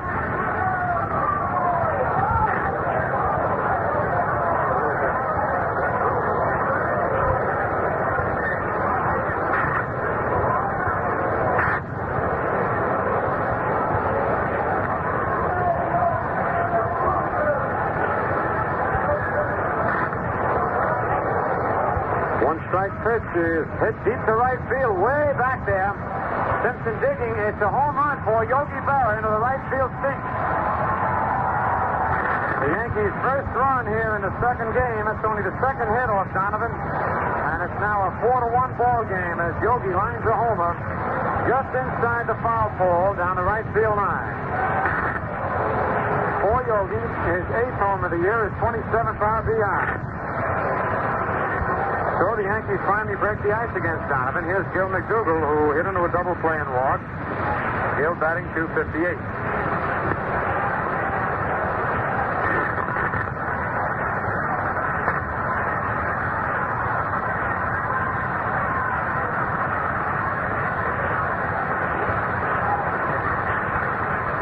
Ground ball is short. Aparicio up on the big hop.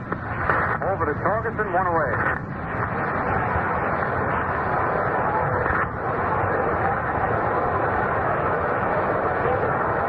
Brings up Bobby Richardson. Bobby popped to second base and bounced to third base, batting .298.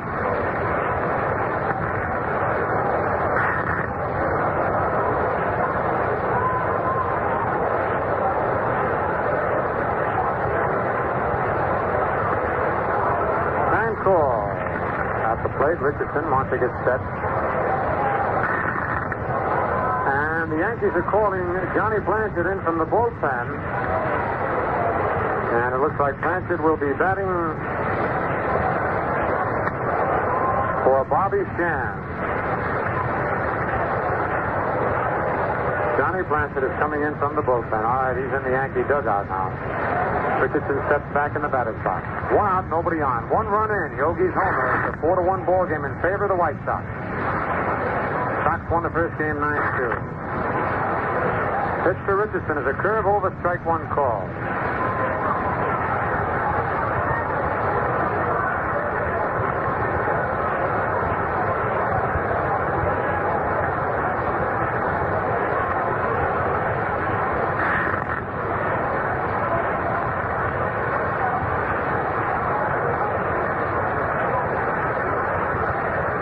Pitch is lined through the middle. A base hit to center field. That's hit number 3 off Donovan. And Johnny Blanchard is putting his helmet on. And we have action in the White Sox bullpen with that base hit. A hurry-up call to the bullpen.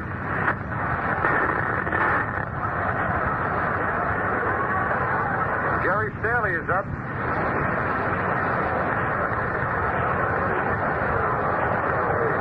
Looks like Art Dittmar up in the Yankee bullpen. Both bullpens hurrying.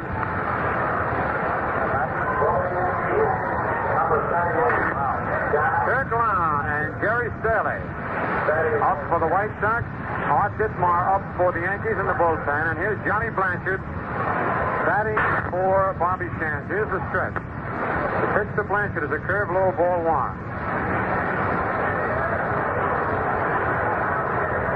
Blanchard played the first game out in right field and was 1 for 5. He's batting .214. Left-hand hitter. Richardson leading off first. He started, then stopped the ground ball at second base. Fox, trap Riccio for 1. Back to first. Safe. He just beat it out. Man, Fox almost bobbled that ball. They'd have had 2, but Nelly got it against his chest. Had to reach for it twice. Backhanded it to Aparicio, had to throw flat-footed. And they were lucky to get Richardson at second. The throw to first was not quite in time. So that's 2 away, and here's Enos Slaughter, who was 0 for 3, bounced the second fly to center field twice. Slaughter batting 1-5-2.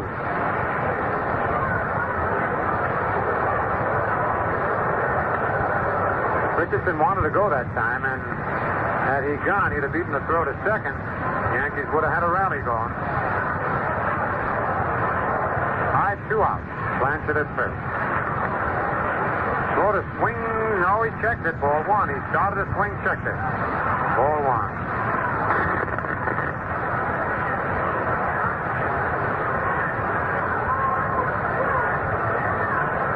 Ryan Duran is up in the Yankee bullpen, too. Jim Pisoni is going out to run for Blanchard.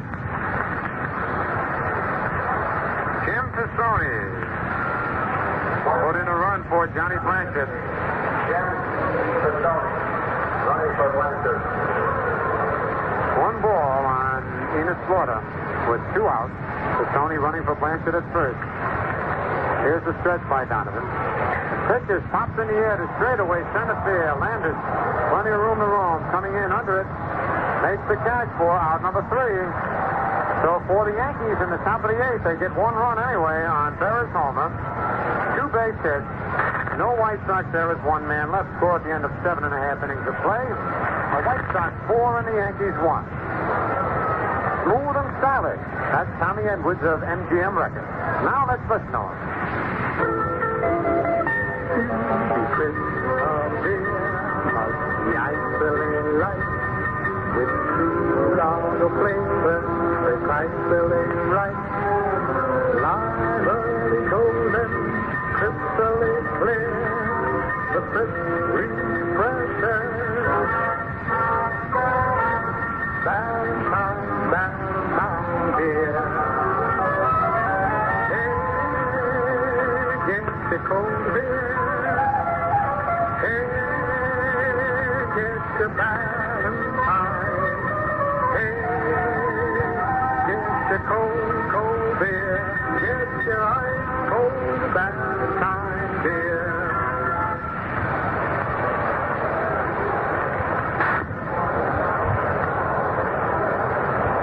the largest selling beer in the East. That's Ballantine. So why not pick up a couple of six-packs? All you got to do is look for the icy blue Ballantine six-pack. It's easy to see and so easy to drink. The Yankees have their fifth pitcher of the day coming on, Art Ditmar. Lawson started, Bronstead, Terry, Shands, and now Ditmar.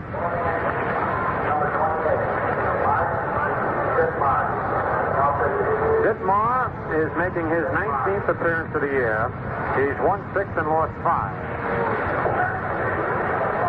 And he'll be facing Sherman Lala, Jim Rivera, and Bubba Phillips here in the bottom of the 8th inning. Let's see who's coming up for the Yankees in the top of the 9th. Lopez, Mantle, and Sebring, and then the Moose if somebody gets on. So they got a good fighting chance to get back in this ball game.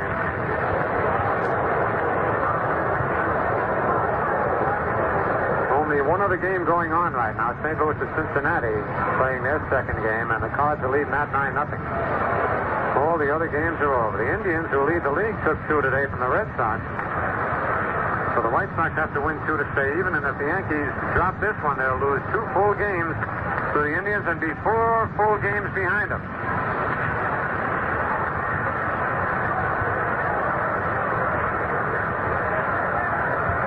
All right, Sherman Lala, who homered, doubled, and bounced to short. Lala batting .276. He's driven in 3 runs in this game. At home in the first game with 2 on. And 2 out, by the way. All right, Art Ditmar ready. The right-handed first pitch is a slow curve over strike 1 call.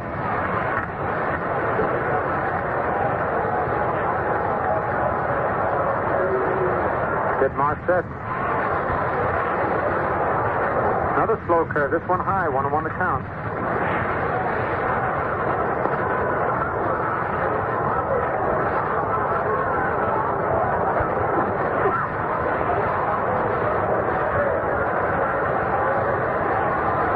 Ditmar gets ready for the 1-1 pitch, then steps back off the mound.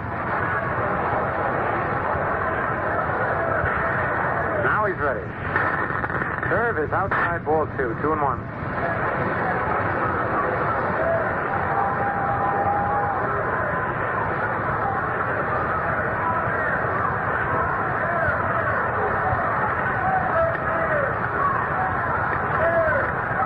Pitch is hit slowly down the third baseline, foul. Count even at 2-2. 2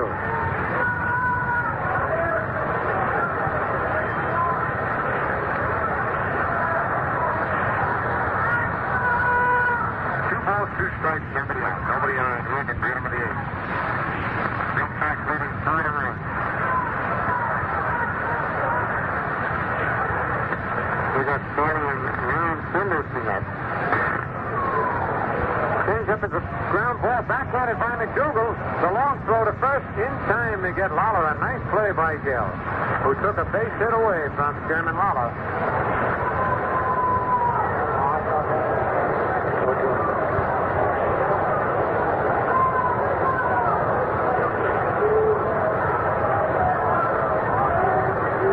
Duke Moss is up in the Yankee bullpen just in case the Yankees get something going. Billy Pierce is up in the White Sox bullpen, and Barry Lappman. Here's a pitch to Rivera. It's a curve over strike 1 called. Rivera has single to center, fly to right, and struck out. Jim batting .288. 1 out, nobody on. Changeup is hit on the ground at second base. Richardson in fast up with it, throws to Skowron, 2 away. 2 out, here's Bubba Phillips. Bubba's 2 for 3 this game. A single, a double, and a bounce out to second base. Phillips batting .280.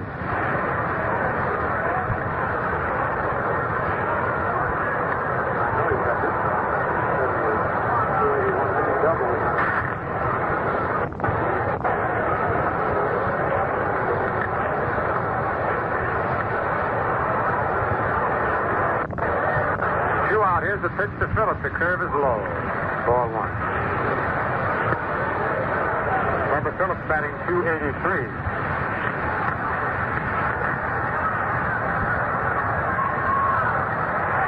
1-0 pitch is a curve low. Ball 2, 2-0.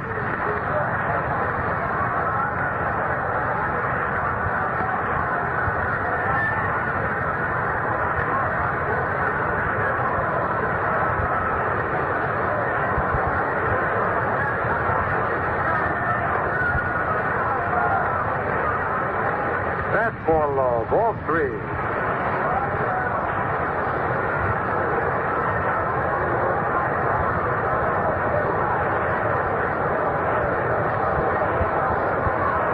Fastball is in there. Strike one call. 3-1 the count.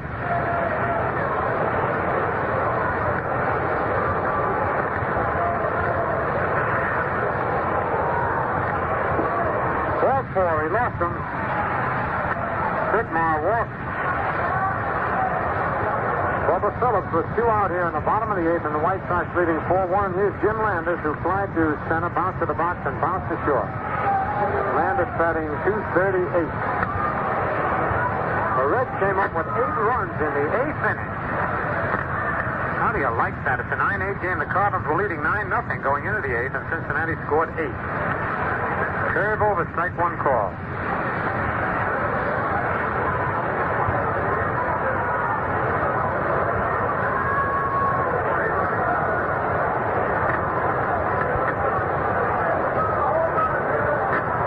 Here's the stretch. Change up is outside. 1-1 the count.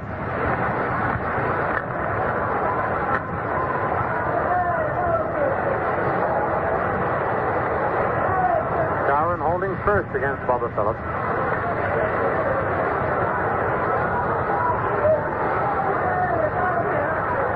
Here's the stretch. Throw to first. Phillips dives back head first. He looked like he might be ready to go.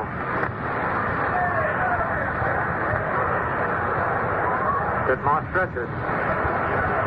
Curve is low. Ball 2. 2-1.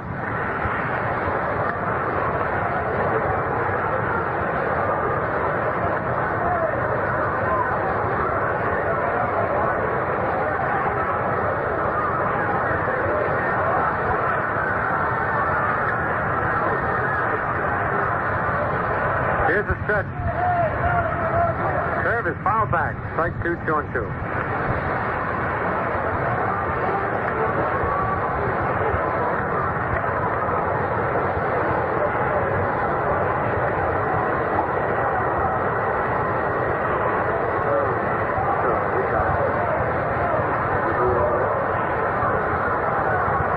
Balls, 2 strikes, 2 out. Bubba Phillips leading off first base. Here's the stretch. Curve is fouled back. Landis has a light.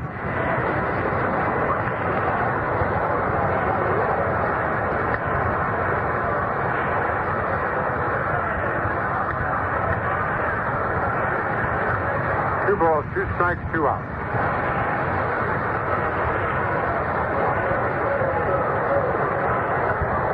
2-2 pitch is ball 3. He checked the swing in time. Full count on Landis.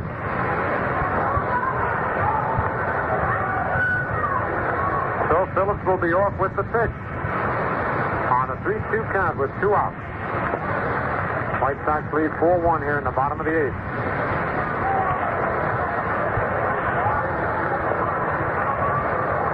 The stretch. There goes the runner. The curve is fouled back out of play.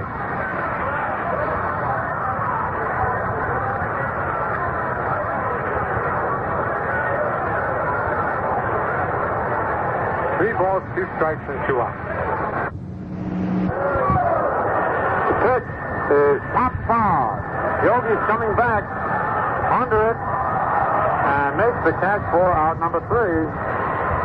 So for the White Sox in the bottom of the 8th, no runs, no hits, no Yankee errors, 1 man left. Score at the end of 8 full innings. The White Sox 4 and the Yankees 1. Now let's pause for station identification. For the Thompson Recorded Entertainment, listen to Jerry Marshall's Record Room Mondays through Saturdays from 10 a.m. to 1. This is WMGM New York, 1050 on your dial. Let's take a final look at the scoreboard. In the American League, Washington defeated Kansas City 7-3. Kemmer the winner, Reed the loser. The Tigers defeated Baltimore 7-2. Marcy the winner, Pappas the loser. Charlie Maxwell had the only homer in the third with 1 on. Cleveland took 2 from the Red Sox, 5-4 in the first game. Perry the winner, Harshman the loser. Ted Williams homered for the Red Sox. Minnie Minoso had 1 in the third with 2 on for the Indians. In the second game, Herb Score pitched a brilliant two-hitter, shutting out the Red Sox 1-0. Wills was the loser. Jim Banks is home in the seventh, the only run of the ball game. In the National League, the Dodgers defeated the Pirates 9-4. McDevitt the winner, Friend the loser. Demeter, Hodges, and Neal all homers for the Dodgers. The Giants shut out the Phillies 6-0. Antonelli all the way the winner. Semprock the loser. Jackie Brandt homer in the eighth. The Cardinals won the Pappas the loser. Charlie Maxwell had the only homer in the third with one on. Cleveland took two from the Red Sox, 5-4 in the first game. Perry, the winner, Harshman, the loser.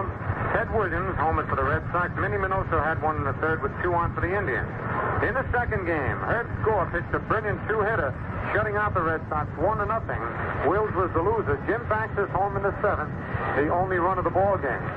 In the National League, the Dodgers defeated the Pirates 9-4. McDevitt the winner, Friend the loser. Demeter, Hodges, and Neal all homered for the Dodgers. The Giants shut out the Phillies 6-0. Antonelli all the way the winner. Semprock the loser. Jackie Brandt homered in the eighth. The Cardinals won the first game from Cincinnati 9-7. Blaylock the winner. Nussdorf the loser. Bridges and Gray homered for St. Louis. Wizenen had two, and Frank Robinson won for Cincinnati. In the second game, the Cardinals were leading 9-0 going into the bottom of the seventh, and Cincinnati scored 8 runs. It's 9-8 now, playing the eighth inning. Jeffcoat against O'Toole. Jim Pendleton homered in the seventh with one on for Cincinnati. And in the single game, Milwaukee over the Cubs 2-1. Juan Pizarro the winner, Hillman the loser. Eddie Matthews had his 23rd in the fourth with nobody on. So the Yankees are down to their last 3 outs. Here's Hector Lopez, who was 0 for 3 in the second game. Struck out twice, slide to right. Takes a curve over, strike one call. Lopez batting .296.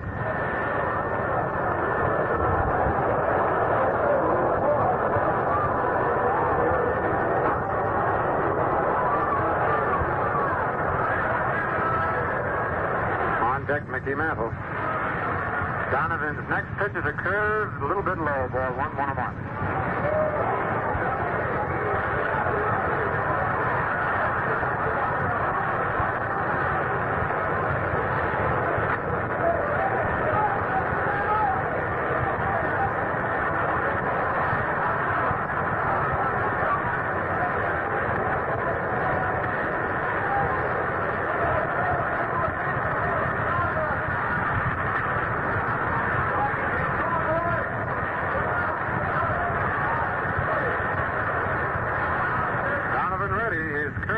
Inside, ball 2-1.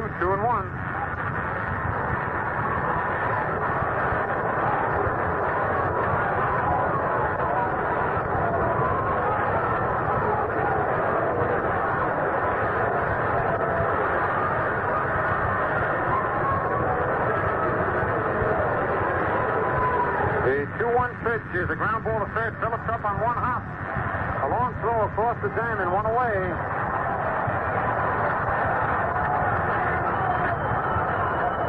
Here's Mickey Mantle, who's 0 for 3 in this second game. Flies to left twice and bounced to first base.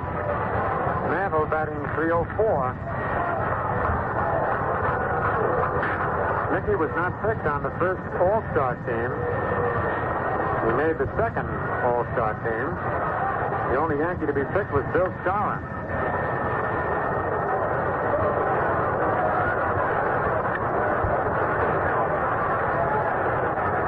To Mickey is over. Oh, no, it's not. It's low, ball 1.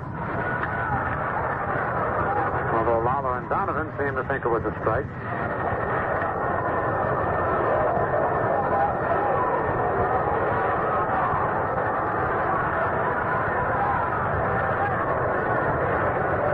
Mantle and Skowron were the only two Yankees to make the first and second All-Star team. Skowron made the first one. Mantle the second. The 1-0 pitch is line to left center field. That's in there. And for extra bases, the ball gets off Rivera's glove. Picked up nicely by Landis to throw to second, and Mickey's in with a double. That was a pretty play. Jim Landis backed up Jim Rivera, and the ball bounced off Rivera's glove right into Landis' glove, and they held Mickey to a double, or it might have been a triple. So Mantle gets the fourth base hit off Dick Donovan. Mickey's first of this game, and his 10th double of the year. It brings up Norm Seaburn, who bounced to short once and bounced to first base twice. Sebring batting .262. 4-1, the White Sox lead here in the top of the ninth.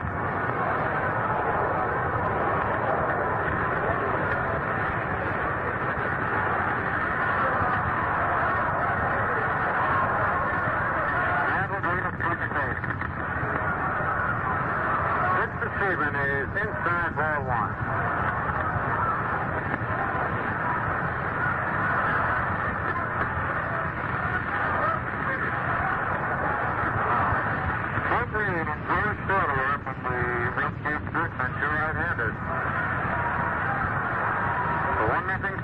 Is a ground foul outside of first, strike 1-1-1.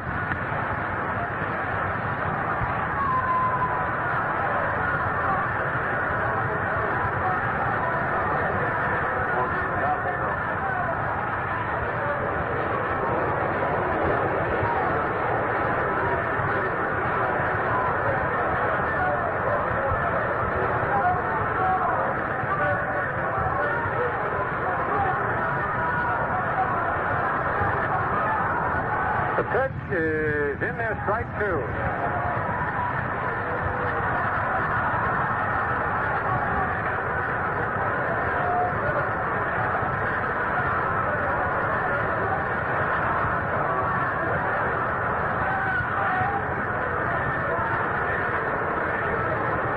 One ball, two strikes on Norm Sebring with one out here in the top of the ninth inning, and the White Sox leading 4-1. Mantle's down at second. He doubled with one away.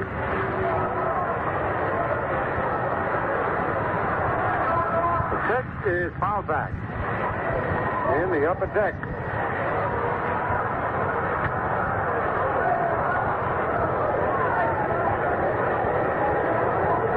Count holds at 1 ball and 2 strikes.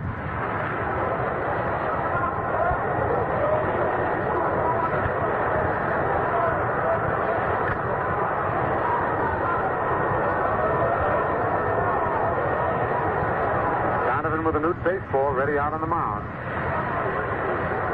The pitch is inside, and the count's even at 2-2.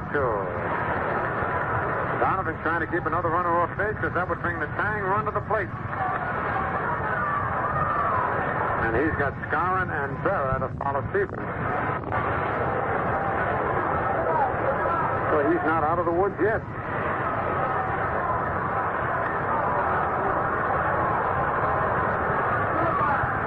Two balls, 2 strikes, 1 out. The 2-2 pitch is fouled back against the screen.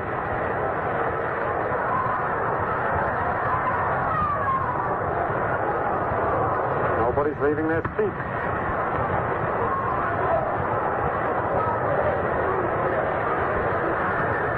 Some people have gone home, but right now everybody's sitting down. They know about the Yankees and these last inning rallies. Once again, the 2-2 pitch is fouled. Out of play over the roof and back at third.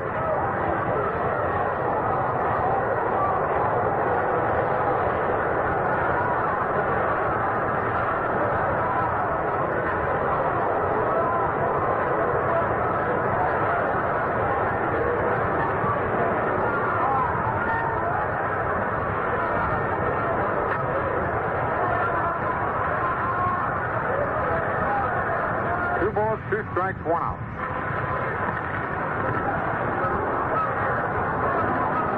The 2-2 pitch is hit out in the short center. It's in there for a base hit. Here comes Mantle in the third base. He comes in. Mantle scores, and it's a 4-2 ball game. As Norm Sebring hit one right off his fist, Mickey went to third base and stopped. He faked going home. Landis didn't bother to throw home. He threw in at second base, so Mickey went right on in. And Sebring will get an RBI. And it's a 4-2 ball game. And here's Bill Skowron, the tying run at home plate with one away. Sebring at first base. And on deck, Yogi Berra. So Donovan has his work cut out for him. Landis could have thrown home to keep Mantle from scoring. Here's the pitch to Skowron. It hits his bat, strike one as he tries to get out of the way.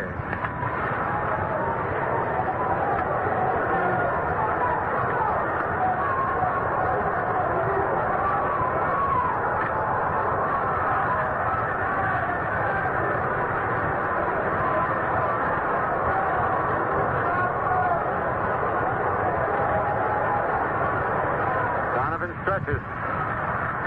Pitch is high inside, ball 1-1-1.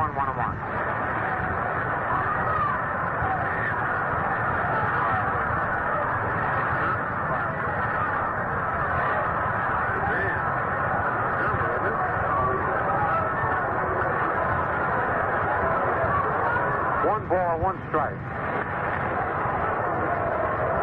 Here's the stretch by Donovan.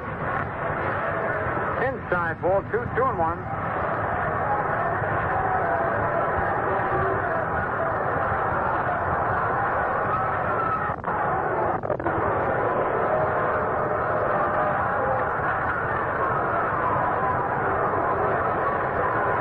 One strike on Skowron. Here's the stretch. The pitch is low outside, ball 3-1. And Yogi has to throw the rosin to Bill Skowron. The Moose realizes he's got Donovan on the spot. Dick might come in with that fastball. Moose wants to park it. He can tie up the score here with a long blast. 3-1 to count, one out. 4-2, the White Sox lead. We're in the top of the ninth. The Yankees have already scored one. Stephen is at first. Skowron represents the tying run at the plate.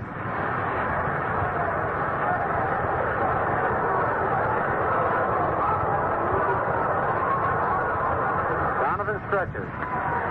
The pitch is outside, ball 4. He walked him. That's only the third base on ball given up by Donovan, and here comes Al Lopez out.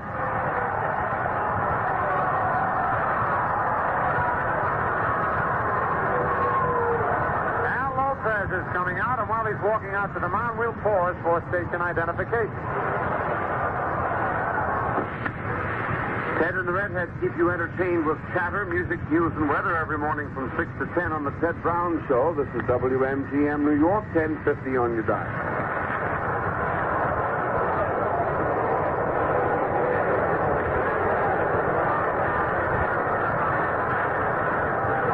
Rossetti is talking with Norm Stephen at second base, while Al Lopez is talking with Dick Donovan and Sherman Lawler, and they're calling for another pitcher.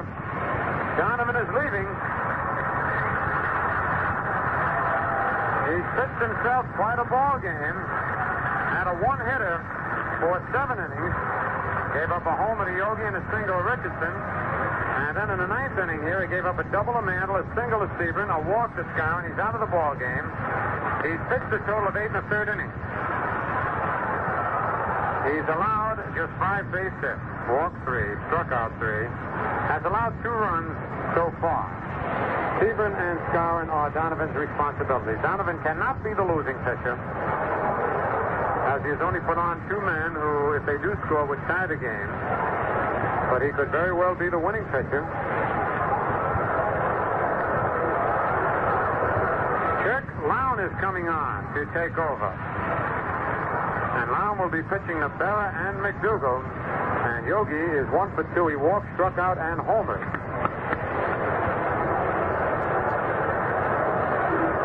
Berra batting .246.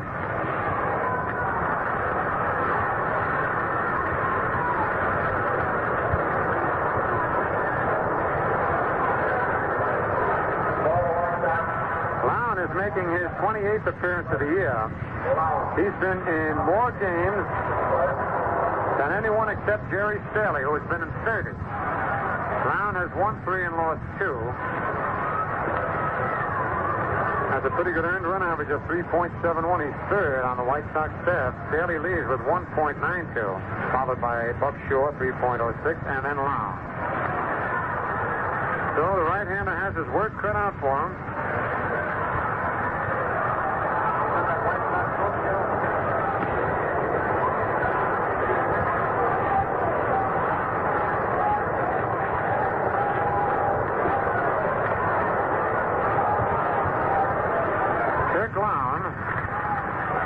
6 feet 185 pounds.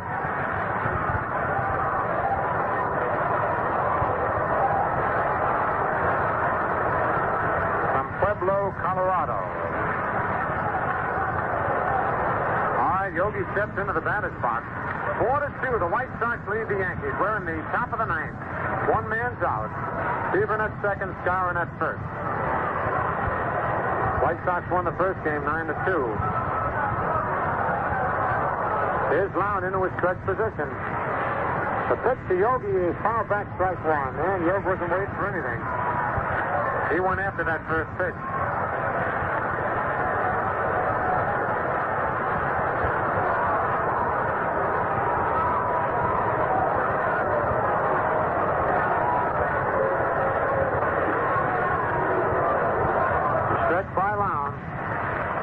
Fastball is hit on the ground at first. Torgerson up with a gracious to the bag for the unassisted put-out. Both runners advance, and now the tying run is down at second. Skowron went to second, Stephen at third, and with 2 out, here's Gil McDougall. Gil hit into a double play, walked and bounced to short. McDougall batting .257. He's looking for his first base hit today. He went for the collar in the first game, and he's 0 for 2 in the second game. Tying run is at second base.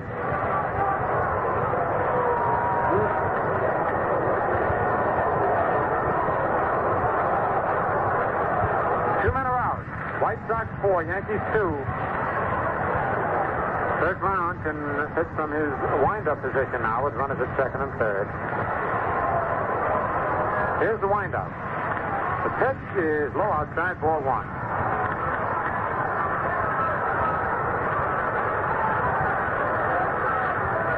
Casey Stengel walking up and down the Yankee dugout. It's a big game for the Yankees. They'd love to get this.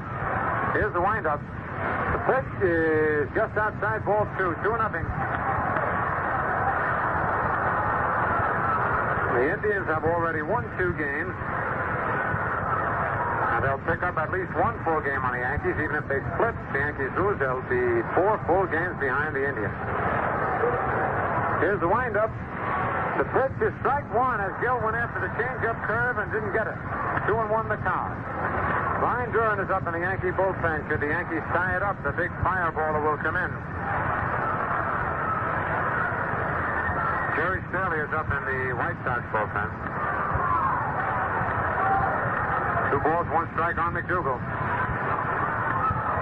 A windup. The curve is hit high in the air to short right center. Simpson calling for it and makes the catch. The ball game is over, and the White Sox sweep a doubleheader for the Yankees in the top of the ninth. 1 run on 2 base hits. No White Sox there. It's 2 men left. And while Joe Ripley gets the totals, we sure hope you enjoyed this doubleheader. But now I'm going to help myself to something I know you'll enjoy: the Crisp Refresher Valentine beer. The crisp kind of light with true lager flavor. And that's Valentine. No wonder it's the largest selling beer in the East. Here are the totals. For the White Sox, 4 runs, 9 hits, no errors, 7 men left. For the Yankees, 2 runs, 5 hits, no errors, and 5 men left. The winning pitcher, Dick Donovan, who was 1-5 and lost 5. The loser, Don Larson, who was 1-6 and lost 2. Again, the home runs were a big thing in this game, as Lala hit a 3-run homer in the first inning, and in the second inning, after Donovan doubled, he went to third on a ground ball and scored on Fox the sacrifice fly. That was all the scoring for the White Sox. The Yankees scored 1 on the 8th on Berra's solo homer, and 1 on the 9th, had a chance to tie it, but McDougall flied out to end the game. The Yankees dropped the first game 9-2 when the White Sox came up with 4 more homers, and Norm Stevens' home run with Lopez on were the only 2 runs for the Yankees. Well, we'll have another game in the 13th straight year of baseball in Valentine when the Yankees meet the Milwaukee Braves tomorrow night. Once again, Mel Allen and I will be on hand. Same station, of course, at 8:55 p.m. This broadcast was brought to you by courtesy of P. Valentine and Sons, Newark, New Jersey, and R.J. Reynolds Tobacco Company in cooperation with Sports Network and by authority of the Yankees. was intended solely for the private enjoyment of you, our listening audience. Any rebroadcast or other use of this play-by-play description without the express consent of the Yankees is prohibited. Now, this is Phil Rizzuto saying so long for Mel Allen, Joe Ripley, and Pappy Durkin, and for Ballantine Beer, the crisp refresher. And, of course, for Winston, the only filter cigarette with filter blend up front. So be sure to look for the famous three-ring sign and ask the man for Ballantine Beer. Once again, the final scores in the first game, White Sox 9, Yankees 2. In the second game, White Sox 4, Yankees 2. So long, everybody.